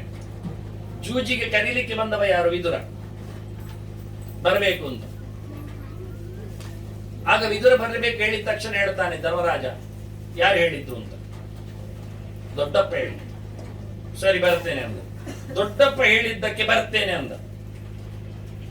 ತಂದೆಯ ಆದೇಶವನ್ನು ತಪ್ಪಾದ್ರೂ ಪಾಲಿಸಬೇಕಾದ್ದು ಮಕ್ಕಳ ಧರ್ಮ. ಆದ್ರಿಂದ ನನಗಪ್ಪ ಸತ್ತಿದ್ದಾನೆ, ಇಲ್ಲ ನನಗೆ ದೊಡ್ಡಪ್ಪನೇ ಅಪ್ಪನಿದ್ದಾನೆ, ನಾನು ಅವನು ಹೇಳಿದ್ ಕೇಳ್ತೇನೆ, ಅವ ಸಮಾಧಿ ಮಾಡಿದ್ರು ನಾನು ಆಗ್ತೇನೆ, ಬರ್ತೇನೆ ಅಂದ. ವಿದುರ ಹೇಳ್ತಾನೆ, ನಾನು ವಿದುರ ಹೇಳ್ತೇನೆ, ಮಂತ್ರಿ ಹೇಳ್ತೇನೆ, ಚಿಕ್ಕಪ್ಪ ಹೇಳ್ತೇನೆ, ಅದು ಅನ್ಯಾಯ, ನೀನು ಬರುದು ಬೇಡ ಅಂದ. ಕಾಂಟ್ರಡಿಕ್ಟರಿ ಆಯ್ತು. ಈಗ ಕರೀಲಿಕ್ಕೆ ಬಂದವ ಹೇಳ್ತಾನೆ, ನಾನು ರಾಯಭಾರಿಯಾಗಿ ಬಂದದ್ದು, ಧೃತರಾಷ್ಟ್ರನ ವಾಕ್ಯವಾಗಿ ಬಂದಿದ್ದೇನೆ. ದೊಡ್ಡಪ್ಪ ಹೇಳ್ತಾನೆ, ನೀನು ಬರಬೇಕಂದ್ರೆ ಜೂಜಾಡ್ಬೇಕಂದೆ. ನಾನು ಚಿಕ್ಕಪ್ಪನಾಗಿ ಹೇಳ್ತೇನೆ, ರಾಯಭಾರಿಯಾಗಿ ಅಲ್ಲ, ಅಂಬಾಸಿಡರ್ ಆಗಿ ಅಲ್ಲ, ರಾಜದೂತನಾಗಿ ಅಲ್ಲ, ವೈಯಕ್ತಿಕವಾಗಿ ಹೇಳ್ತೇನೆ, ನಿನ್ನ ಹಿತೈಷಿಯಾಗಿ ಹೇಳ್ತೇನೆ, ನಿನ್ನ ಚಿಕ್ಕಪ್ಪನಾಗಿ ಹೇಳ್ತೇನೆ, ನಾನು ವಿದುರನಾಗಿ ಹೇಳ್ತೇನೆ, ಮಂತ್ರಿಯಾಗಿ ಹೇಳ್ತೇನೆ, ಆಡುವುದು ತಪ್ಪು, ಆಡಬಾರದು, ಬರಬೇಡ ಅಂತ. ಈಗ ಧರ್ಮರಾಜ ಏನ್ ಮಾಡ್ಬೇಕು ನೀವ್ ಹೇಳಿ. ಆಗ ಧರ್ಮರಾಜ ಏನ್ ಹೇಳ್ತಾನೆ ಗೊತ್ತಾ, ನಿನ್ನ ವೈಯಕ್ತಿಕ ಅಭಿಪ್ರಾಯಕ್ಕೆ ನಾನು ಕೇಳುವುದಿಲ್ಲ. ಇಲ್ಲಿ ನೀನು ಬಂದದ್ದು ಅಂಬಾಸಿಡರ್ ಆಗಿ, ರಾಜದೂತನಾಗಿ ಬಂದಿದ್ದಿ, ನೀನು ಹೇಳಿದ್ದು ದೊಡ್ಡಪ್ಪ ಕರೀತಾನೆ ಅಂತ. ಎಂತ ಹಾಳಾದ್ರೂ ಜವಾಬ್ದಾರಿ ದೊಡ್ಡಪ್ಪ, ನಾನು ಬರ್ತೇನೆ ಅಂದ. ಇದು ತಪ್ಪಾದದ್ದು. ಆದ್ರಿಂದ ಭೀಷ್ಮ ಹೇಳ್ತಾನೆ, ಧರ್ಮರಾಜ ಉತ್ತರ ಹೇಳಿಂದ. ಧರ್ಮರಾಜನ ಕಟ್ಟಿ ಹಾಕಿದ್ಯಾರ ಧೃತರಾಷ್ಟ್ರ. ಅದನ್ನು ಧೃತರಾಷ್ಟ್ರ ಉತ್ತರ ಹೇಳ್ತಾನೆ ಮನೆಗೆ, ಏನಾಯ್ತು ಅಂತ. ಏನಾಗ್ಲಿಲ್ಲ, ಸ್ವಲ್ಪ ಹೊತ್ತಿನಲ್ಲಿ ಭೀಮಸೇನ 100 ಮಕ್ಕಳನ್ನು ಸಾಯಿಸ್ತಾನೆ ಅಂದಾಗ, ತಮ್ಮಯ್ಯ ಮಾರಾಯ, ಮಕ್ಕಳೊಂದು ಬದುಕಲಿ, ದ್ರೌಪದಿಯನ್ನು ಬಿಡು ಅಂದ. ದ್ರೌಪದಿಯನ್ನು ಬಿಟ್ರು. ದ್ರೌಪದಿ ಅಂತ ಕೇಳ್ತಾನೆ ಧೃತರಾಷ್ಟ್ರ, ನಿನಗೆ ಎಂತ ಆಗ್ಬೇಕು ಕೇಳಿ. ನನಗೆ ಗಂಡಂದಿರು ದಾಸರಾಗಬಾರ್ದು, ಅವರನ್ನು ಬಿಟ್ಟುಕೊಡ್ಬೇಕು. ಆಯ್ತು ಅಂದ. ಮತ್ತೇನಾಗ್ಬೇಕು ಕೇಳಿದ. ಮತ್ತೇನಾಗುದು ಬೇಡ ಅಂದವಳು. ಆಗ ಕರ್ಣ ಹೇಳ್ತಾನೆ, ಎಲ್ಲ ಮತ್ತೇನಾಗಬೇಕು ಕೇಳ್ತಾ ಇದ್ದಾನೆ. ದುರ್ಯೋಧನಾದಿಗಳು ದಾಸರಾಗ್ಬೇಕು ಹೇಳಿದ್ರು ಮಾತಾಡದೆ ಧೃತರಾಷ್ಟ್ರ ಒಪ್ಪಬೇಕಿತ್ತು. ಕೇಳಲಿಲ್ಲ ಇವಳು, ಅಧಿಕ ಪ್ರಸಂಗ ಮಾಡಲಿಲ್ಲ. ಆಗ ಕರ್ಣ ಹೇಳ್ತಾನೆ, ಒಳ್ಳೆ ಮಹಿಳೆ, ಒಳ್ಳೆ ಓದಿಕೊಂಡಿದ್ದಾಳೆ. ಅವಳು ಏನ್ ಹೇಳ್ತಾಳೆ ಗೊತ್ತುಂಟ, ಮಾವನತ್ರ ಎಂತ ಬೇಕು ಕೇಳುವುದು ಹೆಣ್ಣಿನ ಲಕ್ಷಣ ಅಲ್ಲ, ಗಂಡಂದಿರಿನಿದ್ದಾರೆ, ಅವರು ದಾಸರಲ್ಲಾಗಿದ್ದಾರೆ, ನನಗೇನ್ ಬೇಕಾದ್ರೆ ಅವ್ರು ಕೊಡ್ತಾರೆ, ನಿನ್ನ ಹತ್ರ ಕೇಳುದಿಲ್ಲ ಅಂದ್ಲು ಧೃತರಾಷ್ಟ್ರನ ಹತ್ರ. ನಿನ್ನ ಹತ್ರ ಕೇಳಬೇಕಾದ್ದು ಒಂದು ಸಾಕು, ಮನೆಯಲ್ಲಿ ಬಂದವಳಿಗೆ ಸೊಸೆಯಾದವಳಿಗೆ ಮಾವು ಕೊಡಬೇಕಾದ್ದು 1, 2, 3 ವಾರ, ಅದಕ್ಕಿಂತ ಜಾಸ್ತಿ ಎಲ್ಲ ಕೊಡ್ಲಿಕ್ಕಿಲ್ಲ, ನಾನು ಕೇಳುದಿಲ್ಲ ಅಂದ್ಲು. ಆಗ ಕರ್ಣನಿಗೆ ಮೆಚ್ಚ ಆಯ್ತು. ಒಳ್ಳೆ ಹುಡುಗಿ, ಒಳ್ಳೆ ತಿಳ್ಕೊಂಡಿದ್ದಾಳೆ, ಅರಮನೆಯ ಸೊಸೆ ಅಂದ್ರೆ ಹಾಗೆ ಅಂತ. ಏನೋ ಅನ್ಯಾಯದಲ್ಲಿ ಸೂ ಅಂತ ಹೇಳಿದ್ನಲ್ಲ, ಈಗ ಕೈ ಮುಗಿತಾನೆ ಧರ್ಮಕ್ಕೆ ದ್ರೌಪದಿಯನ್ನು. ಯಾನ ಶ್ರುತಾಪೂರ್ವ ಅಂತಾನೆ, ನಾನು ಇತಿಹಾಸದಲ್ಲಿ ಇಂಥ ಹೆಣ್ಮಕ್ಕಳನ್ನು ಕೇಳಲಿಲ್ಲ ಅಂತ ಕಾರಣ ವಿಶ್ಲೇಷಣೆ ಮಾಡುವ ರೀತಿ. ಆದ್ರಿಂದ ಬಹಳ ಚೆನ್ನಾಗಿದೆ ದ್ರೌಪದಿ ರೋಲು. ಅದು ಪಿಕ್ಚರ್ ಅಲ್ಲಿ ಬಂದಾಗೆ ಆಗ್ಲಿ ನೋಡಿ. ಪಾಂಚಾಲಿ ಒಂದು ಪಿಕ್ಚರ್ ಬಂದಿಂತ ಹಾಡು ಎಸಿ ನಾವು ಮಾತಾಡಿದ್ವಿ ಯಾರಾದ್ರು ಹೆಸರು ಕೊಡಬಾರ್ದು ಅಂತ ಗೊಬ್ಬೆ ಹೇಳಿದೆ. ಒಂದು ಹೆಣ್ಮಕ್ಳು ನಿಂತ್ಲ ಪಾಂಚಾಲಿ ಕೊಟ್ಟದ್ದು ತಪ್ಪು ಅಂತ ಇಲ್ಲ ಇಲ್ಲ ರೀ. ಎಂತ ಮಾಡಿದ್ ವಾಲಿ ಅಂತ ಒಂದು ಪಿಕ್ಚರ್ ಆಯ್ತು ಗೊತ್ತಂತ. ಯಾವುದೇ ಮಂಗಗಳಾದ್ರೂ ಹಾರಿದವಾ? ಕಲಿಯುಗದ ಪಾಂಡವ ಅಂತ ಏನೋ ಬಂತಲ್ಲ, ಕಲಿಯುಗದ ಕೃಷ್ಣ ಬಂತಲ್ಲ, ಇನ್ನೇನೇನೋ ಗಲೀಜು ಎಲ್ಲ ಮಾಡಿಕೊಂಡು ನಾವು ಯಾವ ದೇವರ ಹೆಸರನ್ನು ಎಲ್ಲಿ ಬರುದ್ರು ಏನಾಗಿ ನೋಡಿ. ನಾನು ಲಕ್ಷ್ಮೀ ಪಟಾಕಿ ಹೇಳ್ತೇನಲ್ಲ, ಇನ್ನು ದೀಪಾವಳಿ ಬರ್ತದೆ, ಲಕ್ಷ್ಮೀ ಪಟಾಕಿ ಅಂತ ಒಂದು ಸಿಗ್ತದೆ. ಲಕ್ಷ್ಮಿ ನಿಂತಿದ್ದಾಳೆ ಚಂದ ಮಾಡಿ, ಕಮಲ ಇಟ್ಕೊಂಡು ವರಾಭ ಇಟ್ಕೊಂಡು, ಅದ್ರಲ್ಲಿ ಚಿತ್ರ ರ್ಯಾಪರ್ ಮಾಡಿದ್ದಾರೆ. ಬೆಂಕಿಯಾಗಿ ಪಟ್ ಪಟ್ ಪಟ್ ಹೊಡಿತದೆ, ಚೂರಾಗ್ತದೆ ಲಕ್ಷ್ಮಿಯ ಚಿತ್ರ. ಅಲ್ಲಿ ಖುಷಿ ಪಡ್ತೇವೆ, ಚಪ್ಪಾಳಿ ತರ್ತೇವೆ. ದುಡ್ಡು ನಮ್ಮದು, ಕಿವಿ ಪೊಟ್ಟಾದ್ರೂ ನಮ್ಮದೇ, ಕೈ ಸುಟ್ಟೋದ್ರು ನಮ್ಮದೇ. ಆದ್ರೂ ಲಕ್ಷ್ಮಿಯನ್ನು ಹುಡಿ ಮಾಡ್ತೇವೆ. ಮತ್ತೆ ಭಾಗ್ಯದ ಲಕ್ಷ್ಮಿ ಬಾರಮೋ, ಬೆಳಗಿನ ರಾತ್ರಿವರೆಗೆ ಬೊಬ್ಬೆ ಹೊಡಿತೇವೆ. ಎಂತ ಕಾರಣಕ್ಕೆ ಬರ್ಬೇಕು ಅವಳು ಹುಡಿ ಮಾಡ್ಲಿಕ್ಕೆ ದುಡ್ಡು? ಯಾರು ಬೈಬೇಕೀಗ? ನಾನು ಬೈದ್ರೆ ನನಗೆ ಮತ್ತೆ ಹೊರಗಿಂದ ಬೈತಾರೆ. ಒಟ್ಟು ಪರಿಷತ್ತು ಸೇರಿಕೊಂಡು ಅವರೆಲ್ಲ ನಮ್ಮ ಧರ್ಮಕ್ಕೆ ಬೈಯುದು ಅಲ್ಲ, ಸರಿ ಮಾಡುದು ಹೇಳುದು. ಮತ್ತೆ ಯಾವಾಗ ನಾವಲ್ಲ ದ್ರೌಪದಿ ಓದಿದ್ದಾಳೆ ಹೇಳುದು ನಾನು ತಪ್ಪ? ನಾವು ನಮ್ಮನ್ನು ಹಾಳು ಮಾಡ್ತಾ ಇದ್ದೇವೆ, ಸರಿ ಮಾಡಿಕೊಳ್ಳಿ ಹೇಳುದು ತಪ್ಪಾಗ್ತದೆ. ಮತ್ತೆ ಯಾವಾಗ ಹೇಳಲಿಕ್ಕೆ ಬರ್ತದೆ? ಹೀಗಾಗಿ ಒಳ್ಳೇದಾಗುವ ದೇವರ ಪ್ರಜ್ಞೆ ಖಾಲಿ ದೇವರು ಹೇಳುವುದರಿಂದ ಬರುವುದಿಲ್ಲ. ಅವ್ರ ಬಗ್ಗೆ ತಿಳ್ಕೊಂಡ್ರೆ ಬರ್ತದೆ. ಕೃಷ್ಣ ಪ್ರಜ್ಞೆ ಜಾಗೃತ ಆಗುವುದು ಅದರ ಬಗ್ಗೆ ನಾಲೆಜ್ ಹರಡಿದಾಗ, ವಿಮರ್ಶೆ ಮಾಡಿದಾಗ. ನಿಂತ ನೀರಾದ್ರೆ ವಾಸನೆ ಬರ್ತದೆ, ಹರಿತಾ ಇರಬೇಕು. ಹರಿದು ಹೋಗಿಬಿಟ್ರೆ ಇಲ್ಲಾಗಿ ಹೋಗ್ತದೆ. ಹರಿಯುವುದನ್ನು ಮುಂದುವರಿಸುವಂತೆ ಇರಬೇಕು, ಆಗ ಮಾತ್ರ ಒಳ್ಳೆದಾಗ್ತದೆ. ಆ ರೀತಿಯಾಗಿ ಜ್ಞಾನದ ಪ್ರವಾಹ ಅದು ನಿರಂತರ ಖಾಲಿ ಕಣ್ಣು ಮುಚ್ಚಿ ಕೇಳುವ ಹಾಗೆ, ನಿದ್ದೆ ಬಂದರಲ್ಲೇ ನಿದ್ದೆ ಮಾಡುವ ಹಾಗೆ ಹಾಗೆಲ್ಲ ಇರದೆ, ಗಟ್ಟಿಯಾಗಿ ವಿಮರ್ಶೆ ಮಾಡುವ ಹಾಗೆ, ನಮ್ಮ ತಲೆ ಖರ್ಚು ಮಾಡುವ ಹಾಗೆ ನಾವು ಚಿಂತನೆ ಮಾಡಿದ್ರೆ ಖಂಡಿತವಾಗಿಯೂ ಈವಾಗಲೂ ಆಗತಕ್ಕ ಅನಾಹುತಗಳನ್ನು ನಿಲ್ಲಿಸಿ ನಾವು ನಮ್ಮನ್ನು ನಮ್ಮ ಮನೆಯಲ್ಲಿ ಬದುಕುವ ಹಾಗೆ ಮಾಡಿಕೊಳ್ಳಿಕ್ಕೆ ಆಗ್ತದೆ ಅಂತ ಹೇಳ್ತೇನೆ. ಅದರ ನೆಲೆಯಲ್ಲಿ ಈ ಬಾರಿಯ ಕೃಷ್ಣ ಚಿಂತನೆಯನ್ನು ದೇವರಿಗೆ ಸಮರ್ಪಿಸಿದವಾಗೆಲ್ಲ ಒಳ್ಳೆದಾಗುವಂತೆ ಪ್ರಾರ್ಥನೆ ಮಾಡ್ತೇನೆ. ಏನೋ ಕೇಳಲಿಕ್ಕಿತ್ತವ್ರು ಕೇಳುದಿಲ್ಲ, ಏನೋ ಕೇಳಬೇಕು ಅಂತ ಕೇಳಿ ಹೇಳಿ.